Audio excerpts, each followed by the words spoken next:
Hello there. Welcome in. Drive time on a Wednesday afternoon, late November, Thanksgiving Eve here on ESPN 700 and 92.1 FM. I am Porter Larson. Across from me is Tony Parks. We are filling in on this hump day and the last day of our sports talk radio for the week, outside of course, me on a Friday because it's a game day for Utah football. So we'll be back in the studio real briefly after the holiday. We'll get to the schedule coming up over the next couple of days here in a moment. Bill Riley will stop by the program. Neil Smith, Stanley Cup winning general manager, will stop by the program. Howard Beck for the NBA Daily Assist, and so much more still to come on the show today. A lot to get to on this Thanksgiving Eve. We're going to tell you what we're thankful for. We're going to tell you what the Jazz, the Utes, the Cougs, RSL, Utah State, what they all should be thankful for. We'll also recap the games from last night, look ahead to the football and hoops over the Thanksgiving weekend, and hopefully keep you entertained and a little bit informed over the next 3 or 4 hours. All right, the Jazz fall in NBA Cup action. Tony Parks to the San Antonio Spurs. Obviously, I think the NBA Cup was one of the ways that Will Hardy could have gotten some competition out of the Jazz this year, right? The only way that you're going to try to do that in a year where your front office is maybe angling to not win very many games, but the Jazz haven't won those games either. And they fall again to the San Antonio Spurs. What was your take on the home loss against Victor Wembanyama and a talented young Spurs team that's kind of in a similar spot the Jazz are? Oh, for sure. A lot of this has been the same from the very beginning of the year in what I've expected. Like the win over the Knicks actually surprised me. The way they played, right? And the way they kind of ran through the finish line like that. I'm going, wow, okay, all right. But most of the year, what we just watched is what this is going to be. Huge gaps of time where they have some defensive issues, more times than not losing rather than winning. Mm-hmm. It is hard for a lot of the fans, and this is not me campaigning against the Jazz and what they're doing. It's very difficult because the losses are going to be important for the positioning of the draft picks because it is obviously there. And for the first time really in the organization's history, they're not afraid to admit that that's what they're angling and directing towards, that is what the focus is here. That the focus is really taking steps back before they take more steps forward.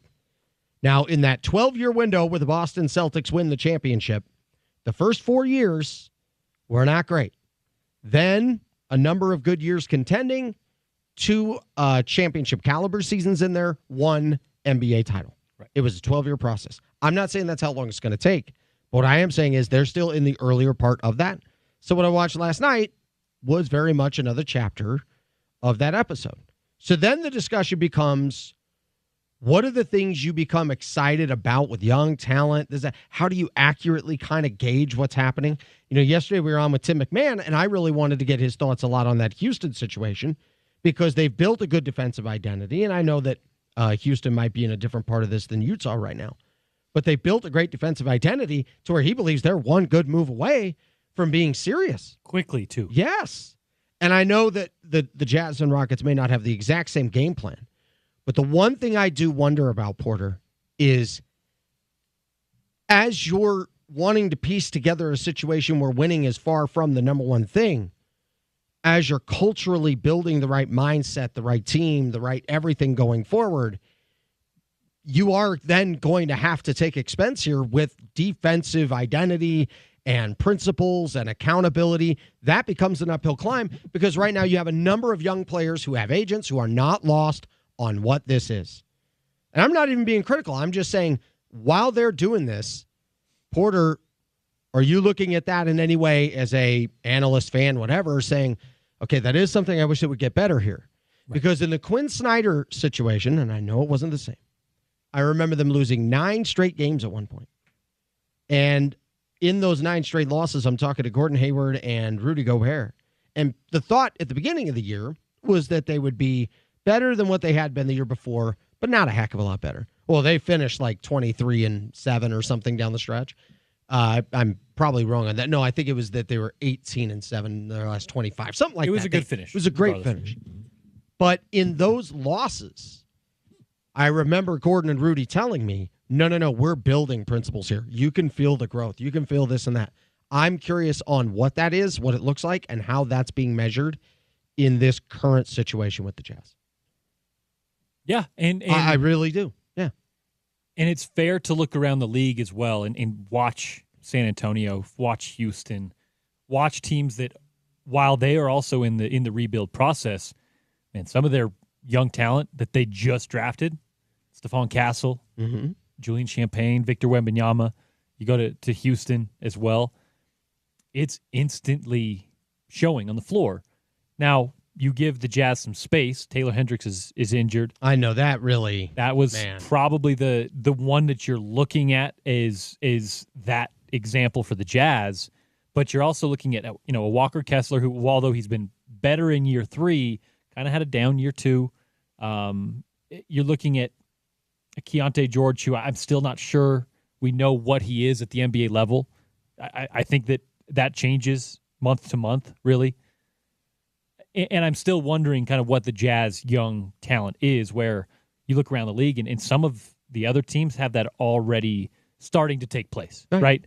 And that's the one thing where even if you are patient with this rebuild, you look around the league and you're starting to see teams that are doing the same thing you're trying to do and beating the pace that you're doing it at. And that might be worrisome.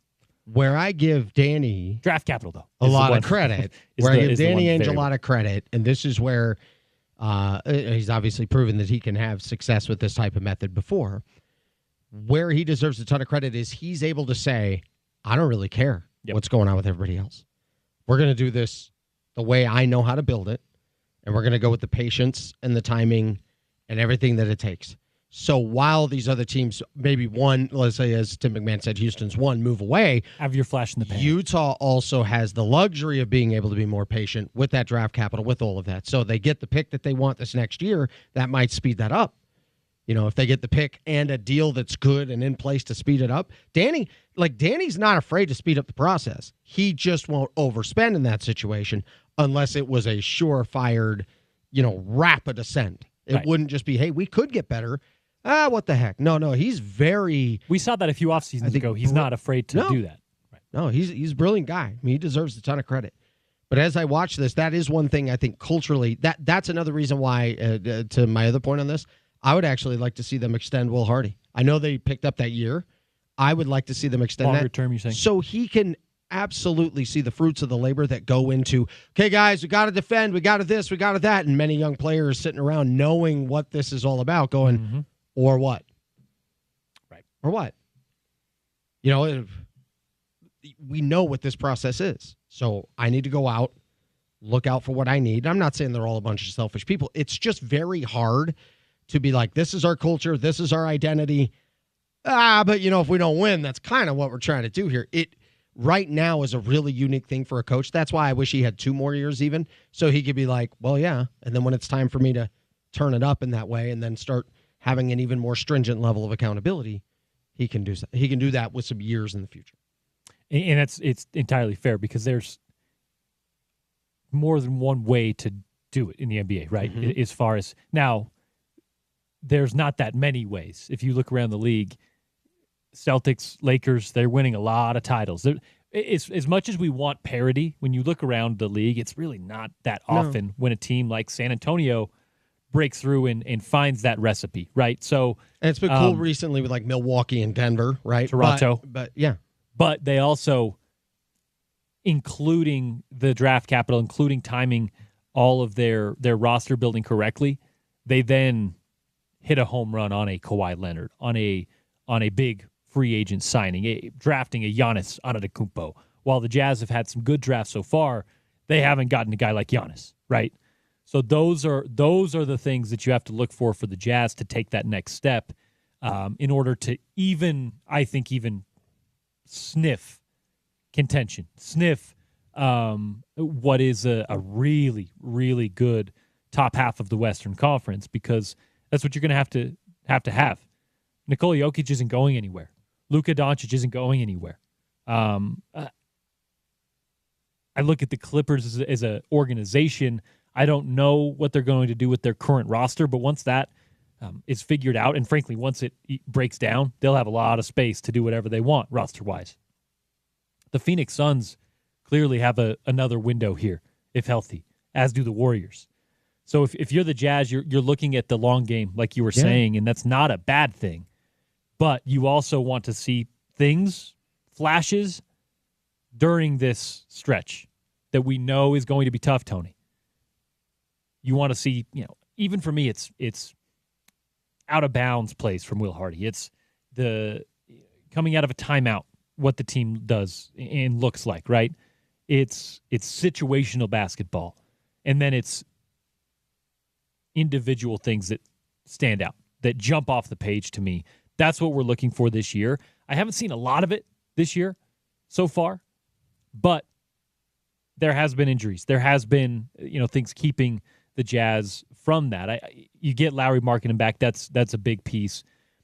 What do you think, Tony, if I were to ask you the next big change for the Jazz?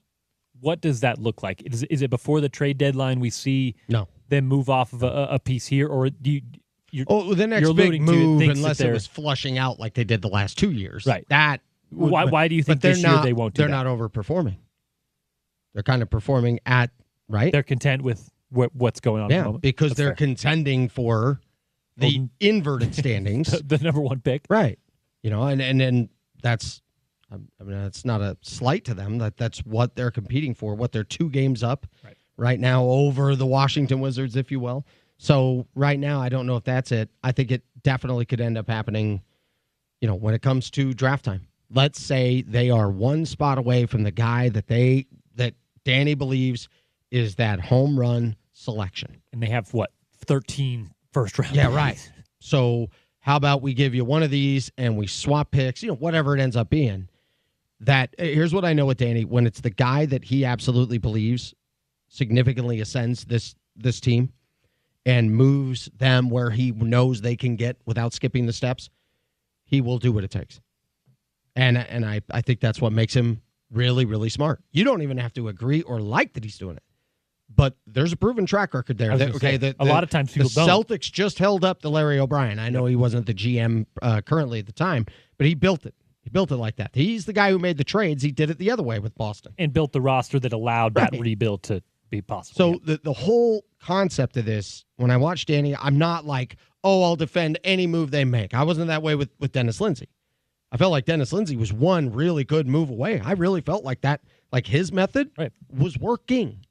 And I don't know if he really got a chance to see that out. And by the way, it just so happened your 2 cornerstone pieces might not have had the type of synergy you were hoping for. Underneath the hood, things faltered.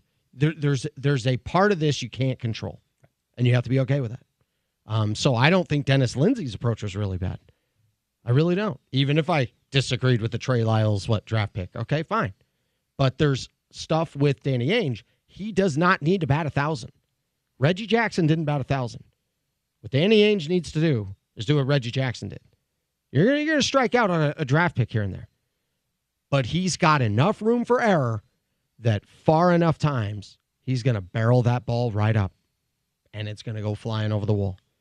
And you barrel up a couple of them, the 3, you barrel up on 3 key picks there. I mean, you look at the Celtics draft picks and all those years, how they built that. Right. Okay, it was Tatum here, Brown there. That's the other thing is you're still waiting for Danny to build with his draft picks, right? So you'll see guys in there that you're like, oh, well, that didn't go as well, right? That was imperfect. But the best GMs have misses. Sure, but the key was it was Tatum here. It was Brown here. It was like the way that it evolved and then building around those cornerstone pieces and then eventually having it happen. It was a 12-year process. I don't know if this one's going to be 12 years, but I do know they're in the infant stage, which was really 4 years and not a lot happening. Well, and Danny's also shown, and he's put the Jazz in a position with where the roster is now, the flexibility they have now.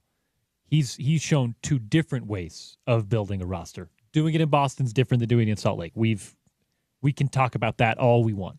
Doing it in Boston is arguably easier than doing it in Salt Lake. That's probably a fair argument.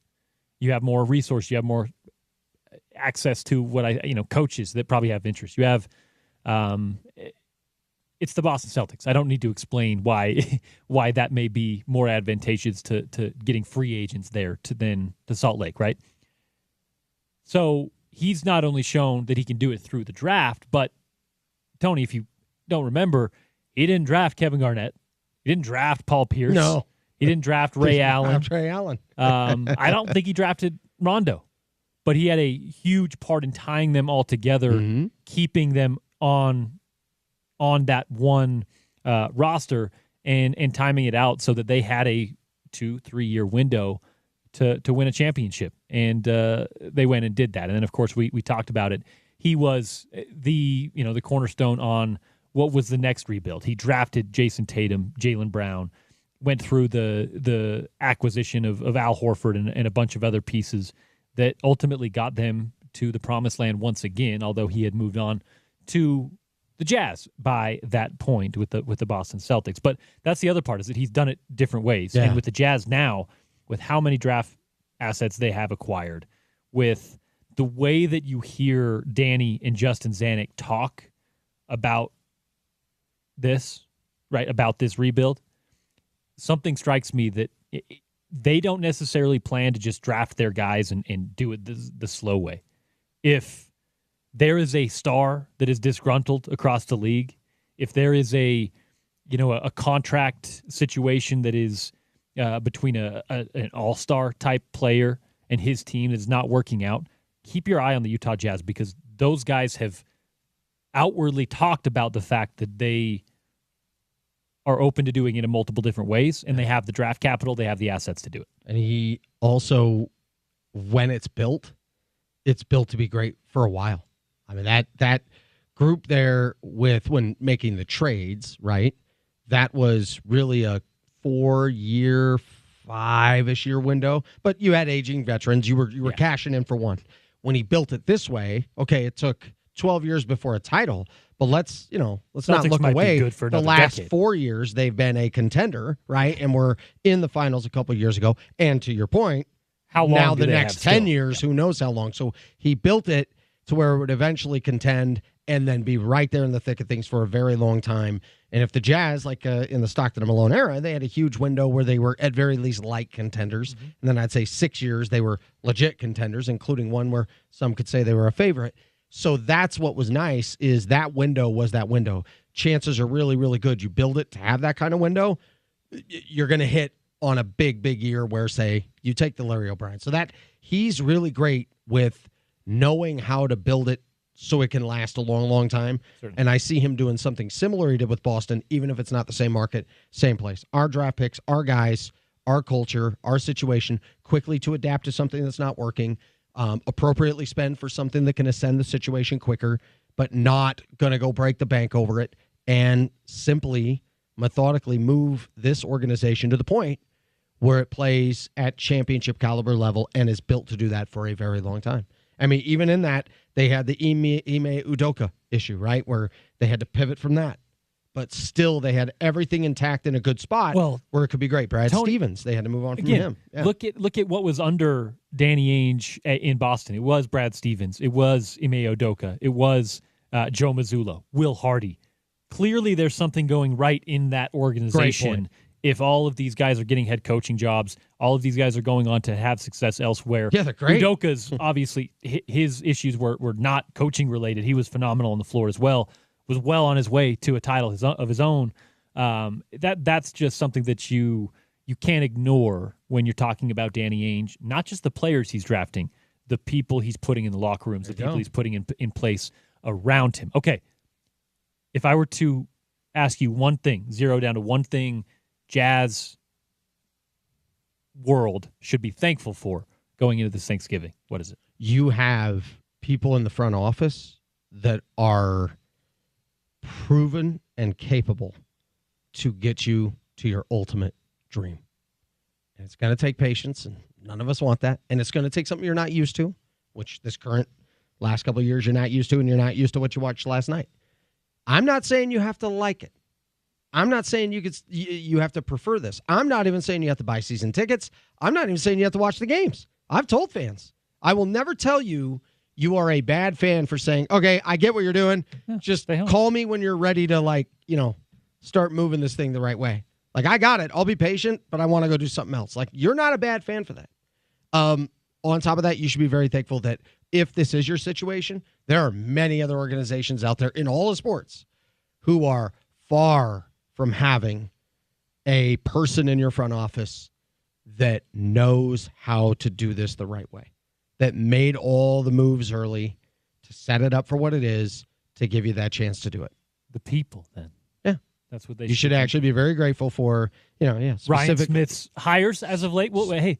But specifically a front office guy in Danny Ainge. I think they should be so grateful for Danny Ainge, because also, if you happen to have a number of people who say don't have the experience, like Ryan Smith, he's still a new owner, right? Mm-hmm. And I think he would admit, he's still learning so many unique things. A guy like Danny Ainge, who has a great connection with him, can help him have some more clarity on, no, that is on a scale of 0 to 10, emergency-wise, it's really a 4.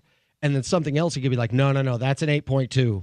Here's why this is more important. I think he's huge for helping a guy like Ryan. I don't think Ryan's lost. Just there's some inexperience there that you could use a guy with championship success and experience to be able to help you with that. So be grateful for Danny Ainge, because otherwise the pain tolerance, it's just painful if you don't have something like that in place. Draft capital. That's what I'm going to say. Yes, be thankful for. Yeah, obviously, those go one in the same. One in the same when the guy acquiring it is there. But in today's game, today's NBA, there's something to be said about having draft capital, one, so that you can bring young talent in. That, like it or not, players that are coming into the league are better than the generation before them. Mm-hmm. That is true for last generation. That is true for the one before it. That is true for the next one. Humans are evolving to be better at sports because we don't have to evolve anymore to be better at gathering food and whatnot. That's just how it is. Until further notice, things could change in that direction. We'll see. But athletes are getting better and better. You have draft capital. You have access to that. You also have versatility to strike when the iron's hot on free agency, on trades, on disgruntled stars across the league. You're in the driver's seat when it comes to leverage in those situations if you're the Utah Jazz. And while you're losing now, that gives you the best path to winning later. So on this Thanksgiving Eve, I think they should be thankful for draft capital. All right, on the other side, we're going to see what the Utes should be thankful for. Bill Riley, the voice of the Utes and director of broadcasting up at the University of Utah, joins the program on the other side. Tony Parks and myself, Porter Larson, filling in for Spence on this Wednesday, one day before Thanksgiving, and a busy schedule on the radio side in the next few days. We'll get to that schedule with Bill on the other side as well. Neil Smith, Howard Beck, and more still to come on Utah's number one sports talk. It's ESPN 700 and 92.1 FM.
Stredick working on Zach Keller. Zach really extending the pressure. They throw cross court, intercepted by Sharaf-Jumps. Here's Sharaf-Jumps. Skip pass, wide open Gabe Madsen. That's a bullseye. It's a triple for Gabe. He won't be more wide open all year long than he was on that one.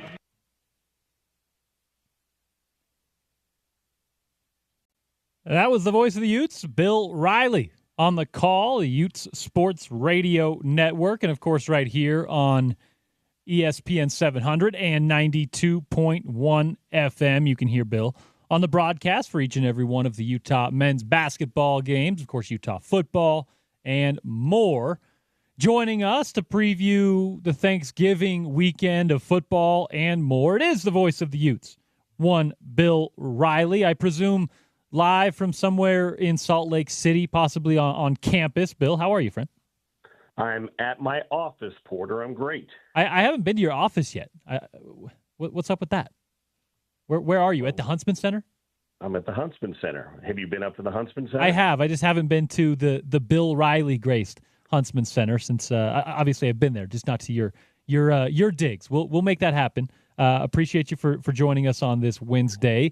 Happy early holiday to you, and get us excited for what is actually the only Big 12 game on Big 12 finale weekend that doesn't have any conference championship or CFP implications. The only one between UCF and Utah, which if you would have asked us in August or September, both of these teams may have been on a short list of maybe contenders. Yep. Well, I don't know much that I can add much more to it than that. It's a play for pride kind of a Saturday. Utah trying to end its longest losing streak in 38 years, and UCF trying to send their seniors out on senior night with a K the right way. So there aren't, to be fair, a ton of storylines inside this game outside of those. But you do have some guys that are playing for pride. And you do have some guys that are trying to impress, trying to show the coaching staff that they want to be part of this program moving forward, because I think we all know there's going to be some changes in rosters and things like that. There are every year now in college football. So I think there's a little bit of that for Saturday, or I should say for Friday night as well. Yeah, well, Utah is that, underachieving team this year, a rare situation where that has been the case. They've been right there to winning some games against some really good teams over the last few weeks. What have you liked most in terms of what you've seen with the strength of this team, showing why they were considered to be among the favorites in that conference when the year got started? Well, they're still playing hard, Tony. Their defense is still very good. They're just asking the defense to do a lot right now. The offense has been very inefficient and inconsistent. And a lot of that's quarterback play, clearly. It's not all quarterback play, but some of it. But the defense has been really good. And last weekend, we saw the special teams show up and make some big plays, block punts, covered kicks and fumbles and things like that. So I don't think you can question the effort of this team. The results certainly haven't been there, but they've still been putting forth the effort. Gus Malzahn and UCF have lost, I think, 6 of 7. They started the season off 3-0 and looked pretty good doing it. What challenges do they pose to Utah specifically in what they do? I want to say specifically on the offensive side of the ball, because although they haven't obviously been able to win many football games, they've been able to move the ball and put some points on the board fairly routinely, and at least in their wins. What is it about their offense that might pose problems to a Utah defense that, again, although not winning football games, is still a top 3 or 4 defense in the Big 12? They run the football better than anybody in Power 5 football, Power 4 football. I mean, it's not even close. They're averaging 255 yards a game rushing. They have 93 runs this year of 10 yards or more. They have more explosive run plays than anybody in Power 4 football. They've got a running back in R.J. Harvey that's on the precipice of setting a new rushing touchdowns record. He's got 21 rushing touchdowns this year. He's got 42 in his career. They run the football, and they've got 2 quarterbacks, a redshirt freshman and a transfer, that both can run it as well. So Utah is going to have to load up and stop the run. They just simply, I mean, I know that's cliche every week, guys, but this team, They really run it. They can throw it a little bit too. I mean, they can throw it. They've got a couple of playmakers on the outside, but they want to run the football. And it's R.J. Harvey and a couple of other guys. But when you're running for 255 yards a game, and I think they're 30 yards better than the next closest team in Power 4 football, that's what Utah's got to gear up for. When you're laying out the depth chart the way that you do, and you're putting in information on each different individual, and when you see the number and the name and different thoughts are going through your mind, you mentioned there's some players that are trying to make a statement, trying to make that last impression a lasting impression. Are there specific individuals you're really excited to see in this matchup and in this game with that opportunity to run through the finish line on what has been a tough season? Well, I think we saw some glimpses last week. It's mostly the young players. The older guys, they're 23 seniors aren't going to play again. So, Dorian Singer's a really nice player, but he's not coming back to Utah. But Zacharias Williams might be, and Dadrin Zipper might be. Those two guys, they've flashed the last couple of weeks for Utah. I'm very curious to see if they can continue to do that. I want to see how some of the guys like Jonnu Hall on defense continue. He looks like he's got all the potential to be one of the next great linebackers at Utah. Does he continue to evolve in that linebacking core and that playmaking, that playmaking form? Landon King got his first catch of the year a couple of weeks ago. Can he continue to stay dialed in? I know it's not been the year he wanted to have. Carson Ryan, he's got some eligibility. The tight end transfer, the American Fork kid from UCLA. These are some of the guys that could be cornerstone players in the years to come, next year and beyond for Utah. And I'm just very curious to see how they play in the final game of the year because, again, the last couple of weeks we've seen some glimpses from them. Of course, Bill mentions the final game of the year, the final Big 12 game of the Utes' first run in the conference, and they visit Orlando. They visit Florida for the final conference game of the season. Bill, obviously you spent time in Florida. You have some experience down there before Central Florida really started to burst on the scene on the football side. But give us an idea, your knowledge, your perspective of what they call sometimes the bounce house down there in Central Florida, a place where they've won 42 of their last 51 games, I believe, regardless of how good UCF is. They have a lot of success at home. Yeah, 69 wins since 2017, Porter. They're an emerging program. The school is the largest school in the state of Florida from an enrollment state. It's bigger than Florida. It's bigger than Florida State. It's over 50,000. It's a big emerging school. And Malzahn's had success. He hasn't had it there quite yet, but he had it at Auburn for a minute. So it feels like they're kind of getting close to a breakthrough. You don't have to hop on a plane to recruit at Central Florida. You can hop in your car and drive within about a 3-hour radius, and there's just tons and tons of talent. I don't know what kind of a crowd they're going to have, honestly. Again, much like Utah, they're not having the season that they expected, but it's a good program in an emerging school, and it's not Florida or Florida State, but it's coming. And when they're good, a couple of years ago when Scott Frost was there, when they hung their banner as pseudo national champions, they were really drawn. And so I've never been there for a game. When I lived in Florida, they didn't have the bounce house. They had they played at the old where they played the New Year's Day bowl game. It's now Camping World Stadium and stuff like that. So I'm curious to see what it looks like and what it might be like when we go back there again. But this is a program that has the potential to be really good. When I watched Utah a couple of years ago, they go to the Rose Bowl with this massive amount of injuries, and I remember hosting this exact show with Porter saying, like, this is not normal. This is the most abnormal thing ever. Last year, the injuries were just overwhelming, and they still, put up a decent number of wins there. This year, injuries mixed in with, a flag here, a missed field goal there, bizarre sequence of play here and there, and it all adds up to, what this season has been. Out of all the years you've had a chance to be around teams, you've been around great teams, some teams that had uphill climbs. Did you ever just get the sense that if you shuffle the deck this many times with this many challenges, something like this is just bound to happen where, you have a difficult season with very few wins? Well, I'm not sure anybody for the program like Utah that's had so much sustained success. I'm not sure you necessarily saw this. Their last two losing seasons were 12 and 13 when they were new in the Pac-12. Right. They had injuries then, but it was a lot of it was just they didn't have the overall talent level to compete. This is just a season like I just for a program that was it was picked to be a college football playoff program. There's still a ton of talent in it.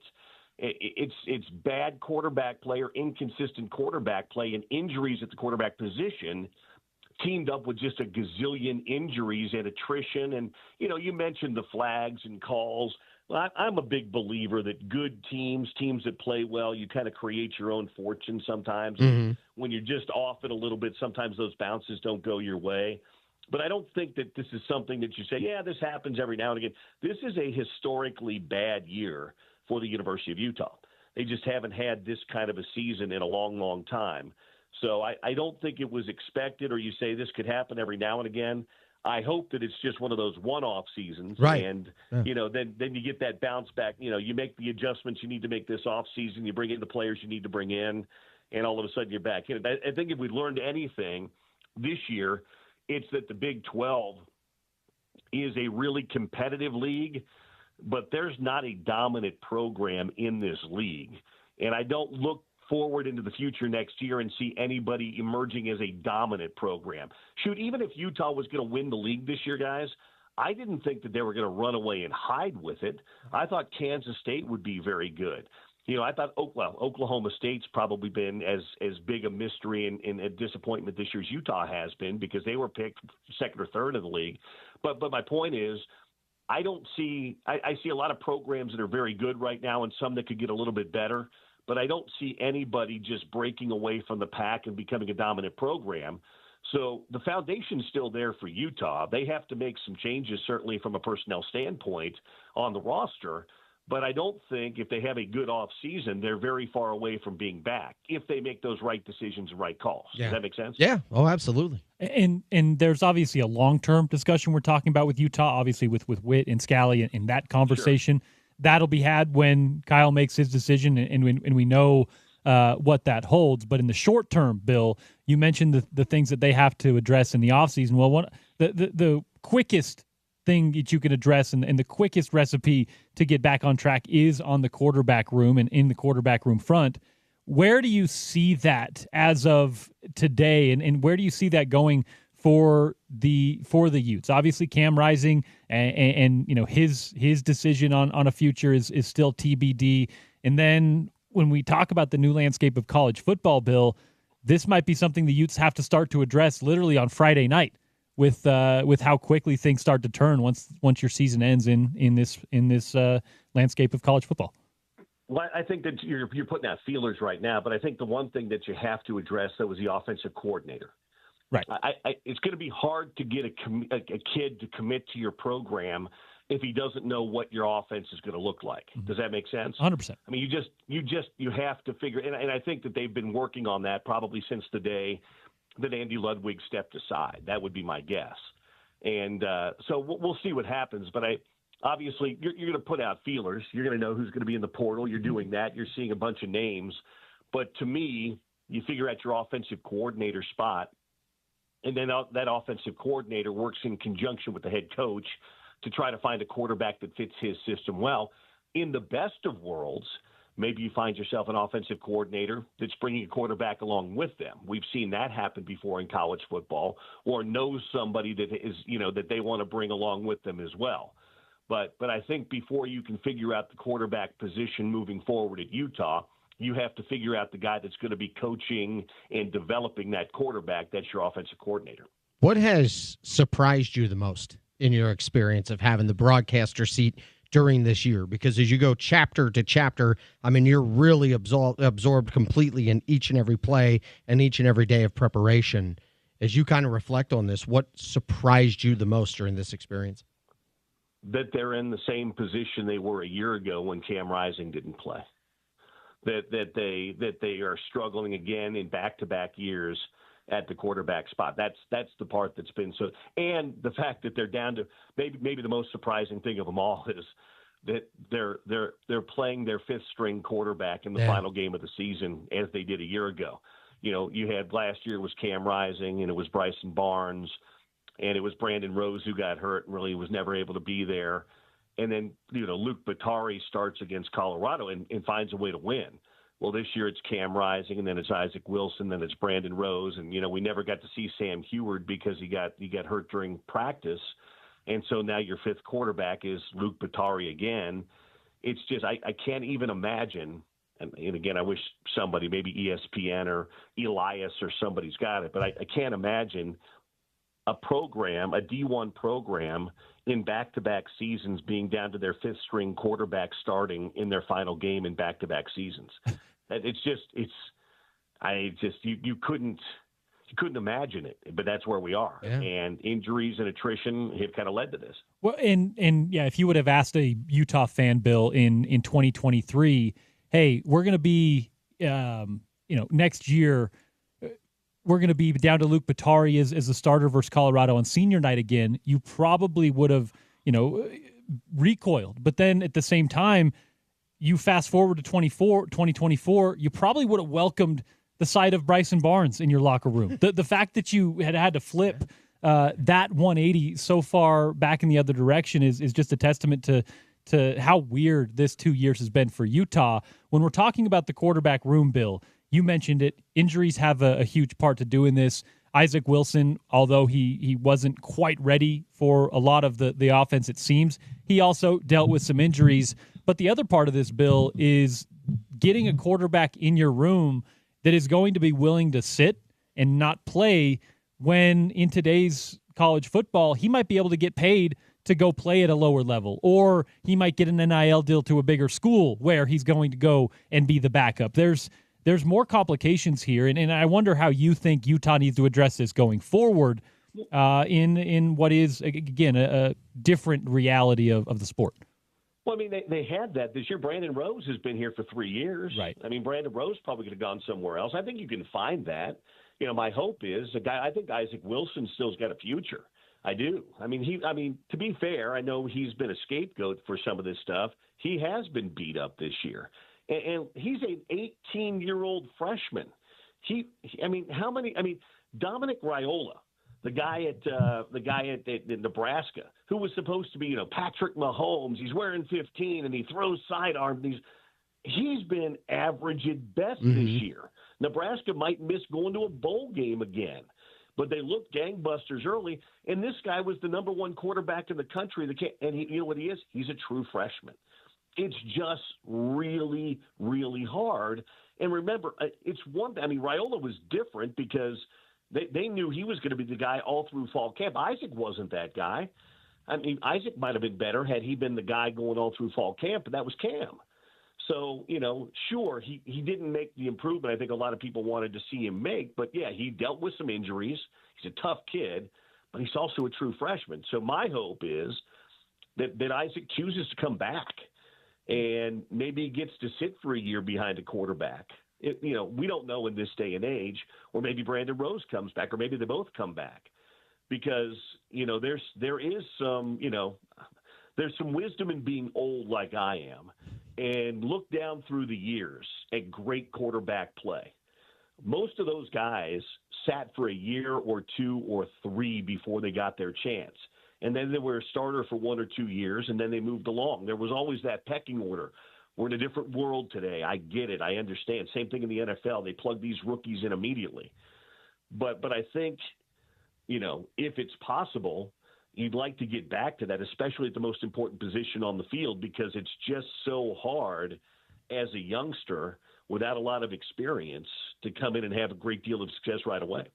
Bill, when Kyle Whittingham does hang it up, when he does retire,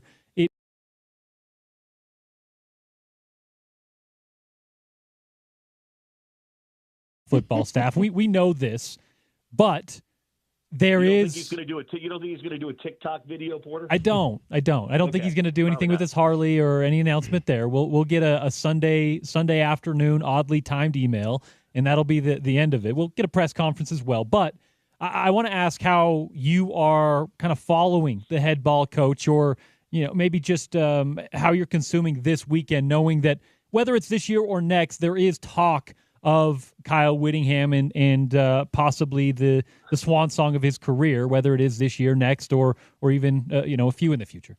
I tell you anything I told everybody else. He's given me no indication that he's going to hang it up. People ask me that all the time because I get to hang around him, coaches shows, pregame interviews, stuff like that. He's given me body language, verbal cues. He's given no indication that he's going to hang it up. Now, maybe he's a great poker player, and he is that. Kyle is a very close to the best kind of a guy. But I haven't seen any indication, and I can't imagine on the charter or at the team hotel or on the sideline Saturday or Friday, I should say, that we'll see anything else. I have no doubt in my mind that he's probably examined it once or twice and probably has an idea of what he's going to do, because he's not just going to wake up on Sunday morning or whatever it is and decide. But I haven't gotten any sense whatsoever that he's stepping aside. Doesn't mean he won't, but from my vantage point, I haven't seen anything. All right, Bill, I wanted a hoops question with you because I love that college basketball is up and going. I remember covering the college basketball season in 17-18. Oklahoma looked amazing in the non-conference, then stepped into the conference season, and you would never have known how great they were because they dropped a good number of close games in a stacked conference that is the Big 12. Now, I know they're not in the Big 12 now. The Big 12 looks different than it used to, but there's still such a good number of quality programs there. I watch Utah basketball, and I like so much of what I see. And I look at this saying they could be that much improved team from what I even saw a year ago and have the brutal challenge of going through what this conference is. What are your first impressions of this group with Utah basketball, where they've improved, and how challenging that could be when it comes to conference play? Well, it's going to be really challenging. It's the best league in college basketball, so that goes without saying. But I've been impressed with what I've seen so far. Having 9 new faces, they're very connected. In fact, they're as connected as just about any team I've seen in recent Utah memory, going back to maybe some of the Parker Van Dyke and Cedric Bearfield teams of the Larry Krystkowiak era.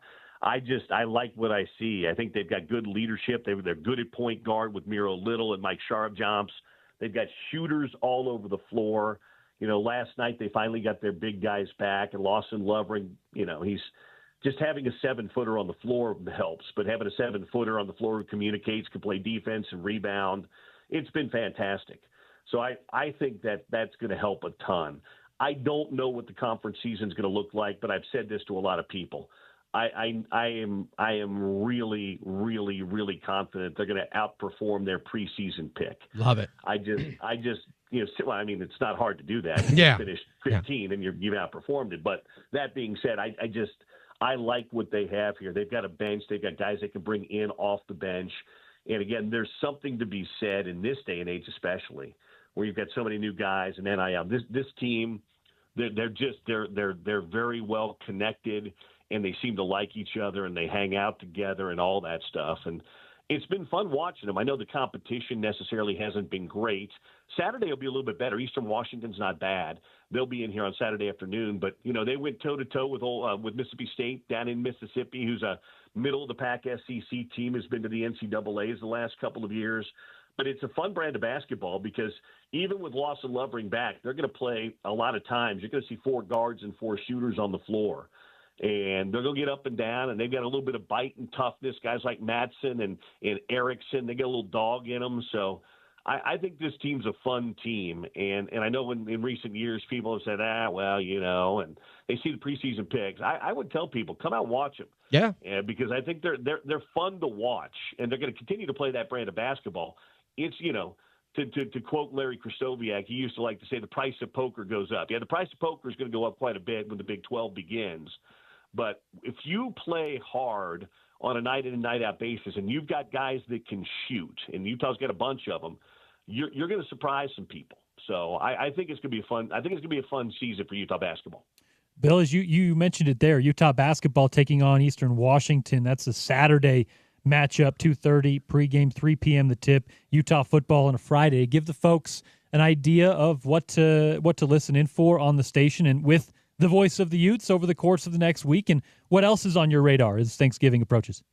Well, I will be flying to Orlando at 7 a.m. tomorrow, which will be fun. Spending the day somewhere in the Orlando greater metropolitan area, just hunting down some Thanksgiving dinner. Then we'll be on the air. Porter will be on the air at 2. We'll be on the air at 4 from the bounce house, as they like to say, for Utah and Central Florida. I'll hop on the charter fly home, get home very early Saturday morning, get a quick nap, and then be back up to call Utah and Eastern.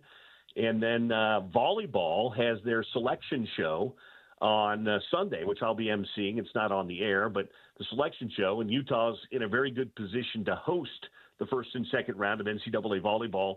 Beth Lanier's team has been fantastic this year, so they're likely to host. Then we've got coaches shows and basketball next week as well.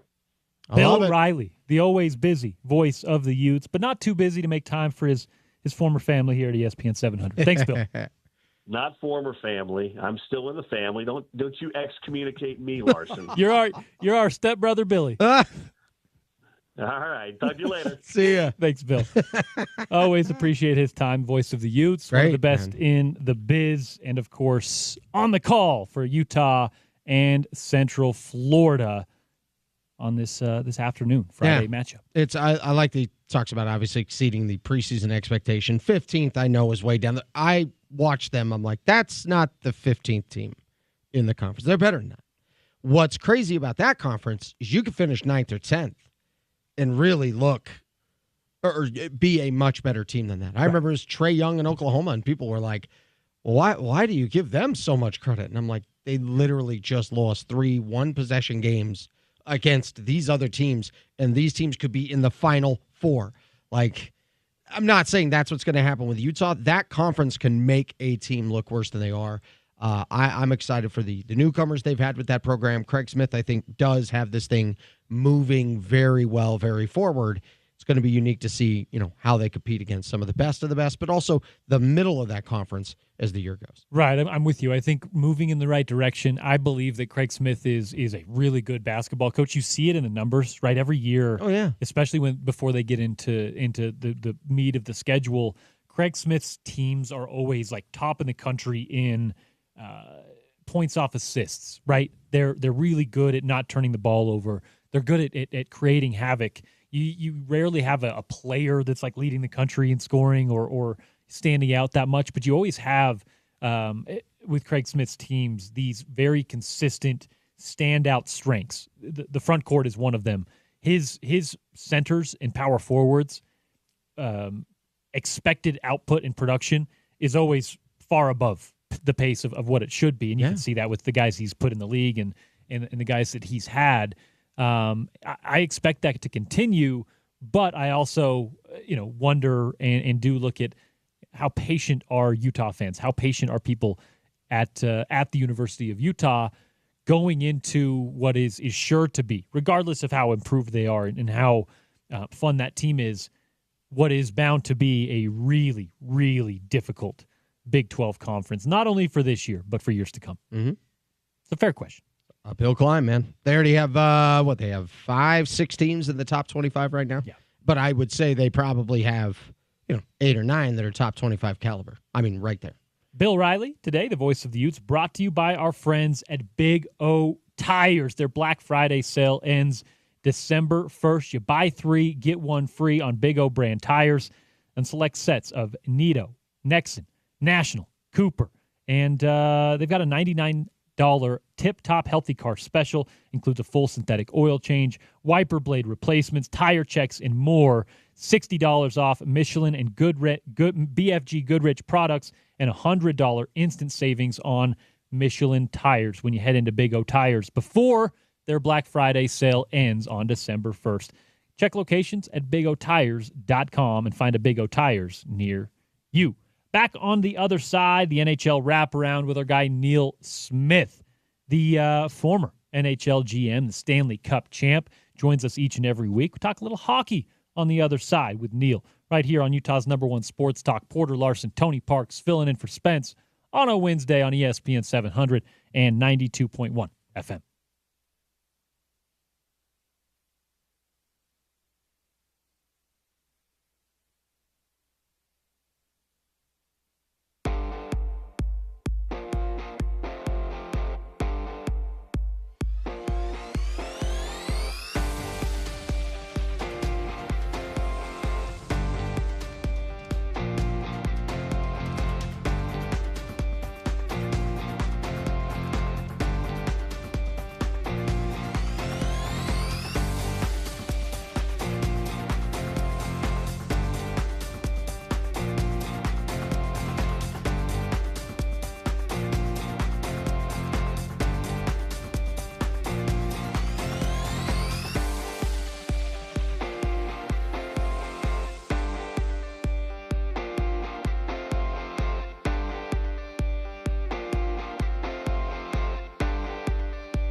Welcome back in. Drive time. I'm on a Wednesday afternoon. Porter Larson, Tony Parks, filling in on Utah's number one sports talk. It's ESPN 700, 92.1 FM. Later up on ESPN700sports.com. Time now for the NHL wraparound with our guy Neil Smith behind the glass segment here on ESPN 700. The former NHL and Stanley Cup winning general manager and executive. Neil, thankful to have you on the show today. How are you? I'm thankful to be on there. I'm doing well. Thank you. Give us the latest on a Utah hockey club that, man, it's been really up and down for them early on. And, I think that's kind of been what we've expected. But it does seem like the bright spots and the flashes that we want to see when we're talking about a young team that we know is rebuilding, they do seem to be consistent enough to give you some optimism that this is a pretty good little team in the making here in Salt Lake City. It is. It's a team that's being built slowly because of obviously the start in Arizona was where they didn't have a ton of money, so they were building it through the draft and doing a good job. And you know what I think you should be excited about is the fact that last night they played at Montreal in the Bell Center there. That was their fourth game in 6 nights and their third game in 4 nights. And Montreal hadn't played for 6 days. And they still went in and really outshot them badly. They held Montreal to only 13 shots, and then they won it in overtime thanks to a Sergachev goal. So, if you look at a game like that, even though Montreal is one of the bottom feeders in the league, you look at a game like that saying these guys have played, this will be their third game in 4 nights on the road, and they get to go home when the game's over.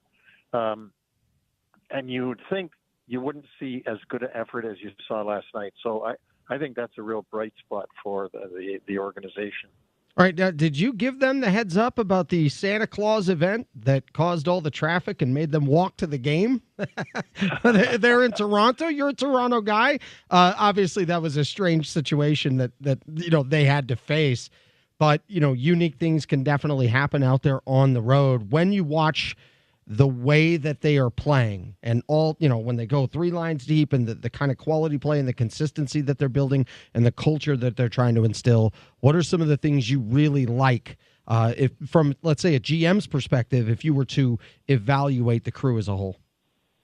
Well, as I said every week since Dursey and, excuse me for skipping my mind, the other defenseman went down.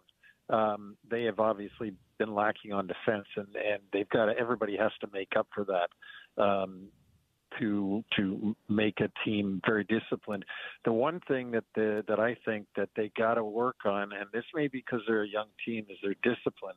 They take bad penalties at bad times, and they give the opposition a chance to go on the power play. They've got to stop that. They've somehow got to reel that in with the players and be more disciplined in taking penalties, or else it's going to be a long year. I was really impressed with Vemelka playing all the games pretty much because of Ingram being hurt. Threw really well for Utah. So that was another bright spot.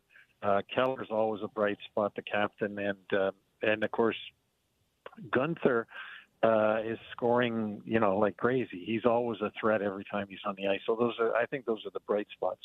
Yeah, Bortuzzo's still on the day-to-day. The other defenseman that's hurt as well. They've dealt with Marino is the other guy. And Marino as well, and Bortuzzo. So they're dealing with quite a bit of injury on that back line. Give us an idea. Obviously, that's a little bit of the personnel, the day-to-day stuff. Give us an idea of what you've liked about their scheme, their approach to the game. That's something that a lot of fans are looking at here. Not just the players that we're getting used to, but also the kind of hockey that we should get used to seeing. What you've seen in the first month or so of the season to get a good feel of what this Utah Hockey Club will be. I like their speed. They've got good speed, and that comes with youth, and that's one thing that they really have. They're quick, and that's a big asset in the National Hockey League these days. So they can score goals. They haven't been lately. young teams go through those slumps. But they did, they're scoring enough to win. And that will come back. That's not going to be held off for a while, but they got to get that back and work on the power play and the penalty killing. But I do like the youth on the team, and I think that they've got really good future ahead of them. If not this year, if the playoffs is something that they're not destined for this year, and I think they're going to be knocking on the door, I think you're going to have a really good run of playoff hockey in Salt Lake. Well, and to your point on that speed, I thought it did a lot to disrupt Montreal, who had just 5 shots on goal in the first period and 3 in the second period. Like, it really, I thought, created that type of stress. When you talk about a team with ill-timed penalties and you watch this version of this team do it, I know youth is a part of it. Is it guys trying too hard to make a play that isn't there, pushing the envelope when it's not necessary? As you kind of diagnose where those ill-timed mistakes come with that youth, where do you put most of the fault? At frustration, at frustration, but it's just an undisciplined frustration. It's like, you're in your room, you don't punch a hole through the wall every time something goes wrong. These guys have got to learn. They got to take a stick in the head or something go wrong. They can't just turn around and the referee sometimes doesn't see the initial infraction, but he always sees when you take retribution for it right after. He always gets the second guy, and sometimes that can be extremely frustrating. So I think that they've got the coaches and the coaching staff has to work on making these guys be more disciplined in the fact that they don't retaliate and when something doesn't go their way. Neil, as we get into mid-season, Utah is kind of in the fringe when it comes to playoff scenarios and being maybe a wild card team. Give us an idea inside an NHL locker room, inside the front office, inside the club. How different it gets when you get into midseason, you get into a time where that becomes a real conversation. Postseason play, postseason positioning, seeding, especially for a young team like this that maybe the expectations weren't to be anywhere near that conversation a couple of months ago. Well, I think in the management, coaches are trying to win every single night, and that's their job, is to win every single night. Management's job is to watch out for the future and the present at the same time, and be building towards something. I was talking to a general manager of another team in the West just the other night, and he was saying, we're building for 3 years from now. And, that's where we are. And we've got some older guys that we'll just have for a year, and then we'll move on because we've got younger guys that are right now on their way up.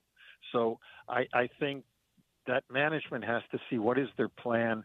That your plan can't be, because it would be unrealistic to say, well, we're going to be in the playoffs every single year when we're rebuilding. You can't. You've either got to be trying to contend or you've got to be rebuilding. And I think that Arizona/Utah has been doing this for a few years, and with good results as far as building goes.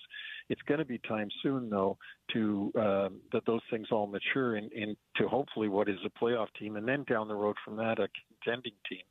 So I always find it interesting, when you are with a team that has expectations and that wants to do something really big. When you're there with the Rangers, I understand. You're talking about guys that were already there and starting to emerge and starting to hit high levels. But were there moments as you're working with the organization that you thought systematically, when the alignment comes from the front office to the head coach to the leadership of the players, where you felt, okay, now we have something to work with that could lead us to wearing a ring someday? Oh, absolutely. That's happened basically back in the old days when we got Messier and traded for him. And right then you could see the change in the organization, and that we were going to have something that if we put it together properly, we could possibly break the 50-year jinx that they had in New York.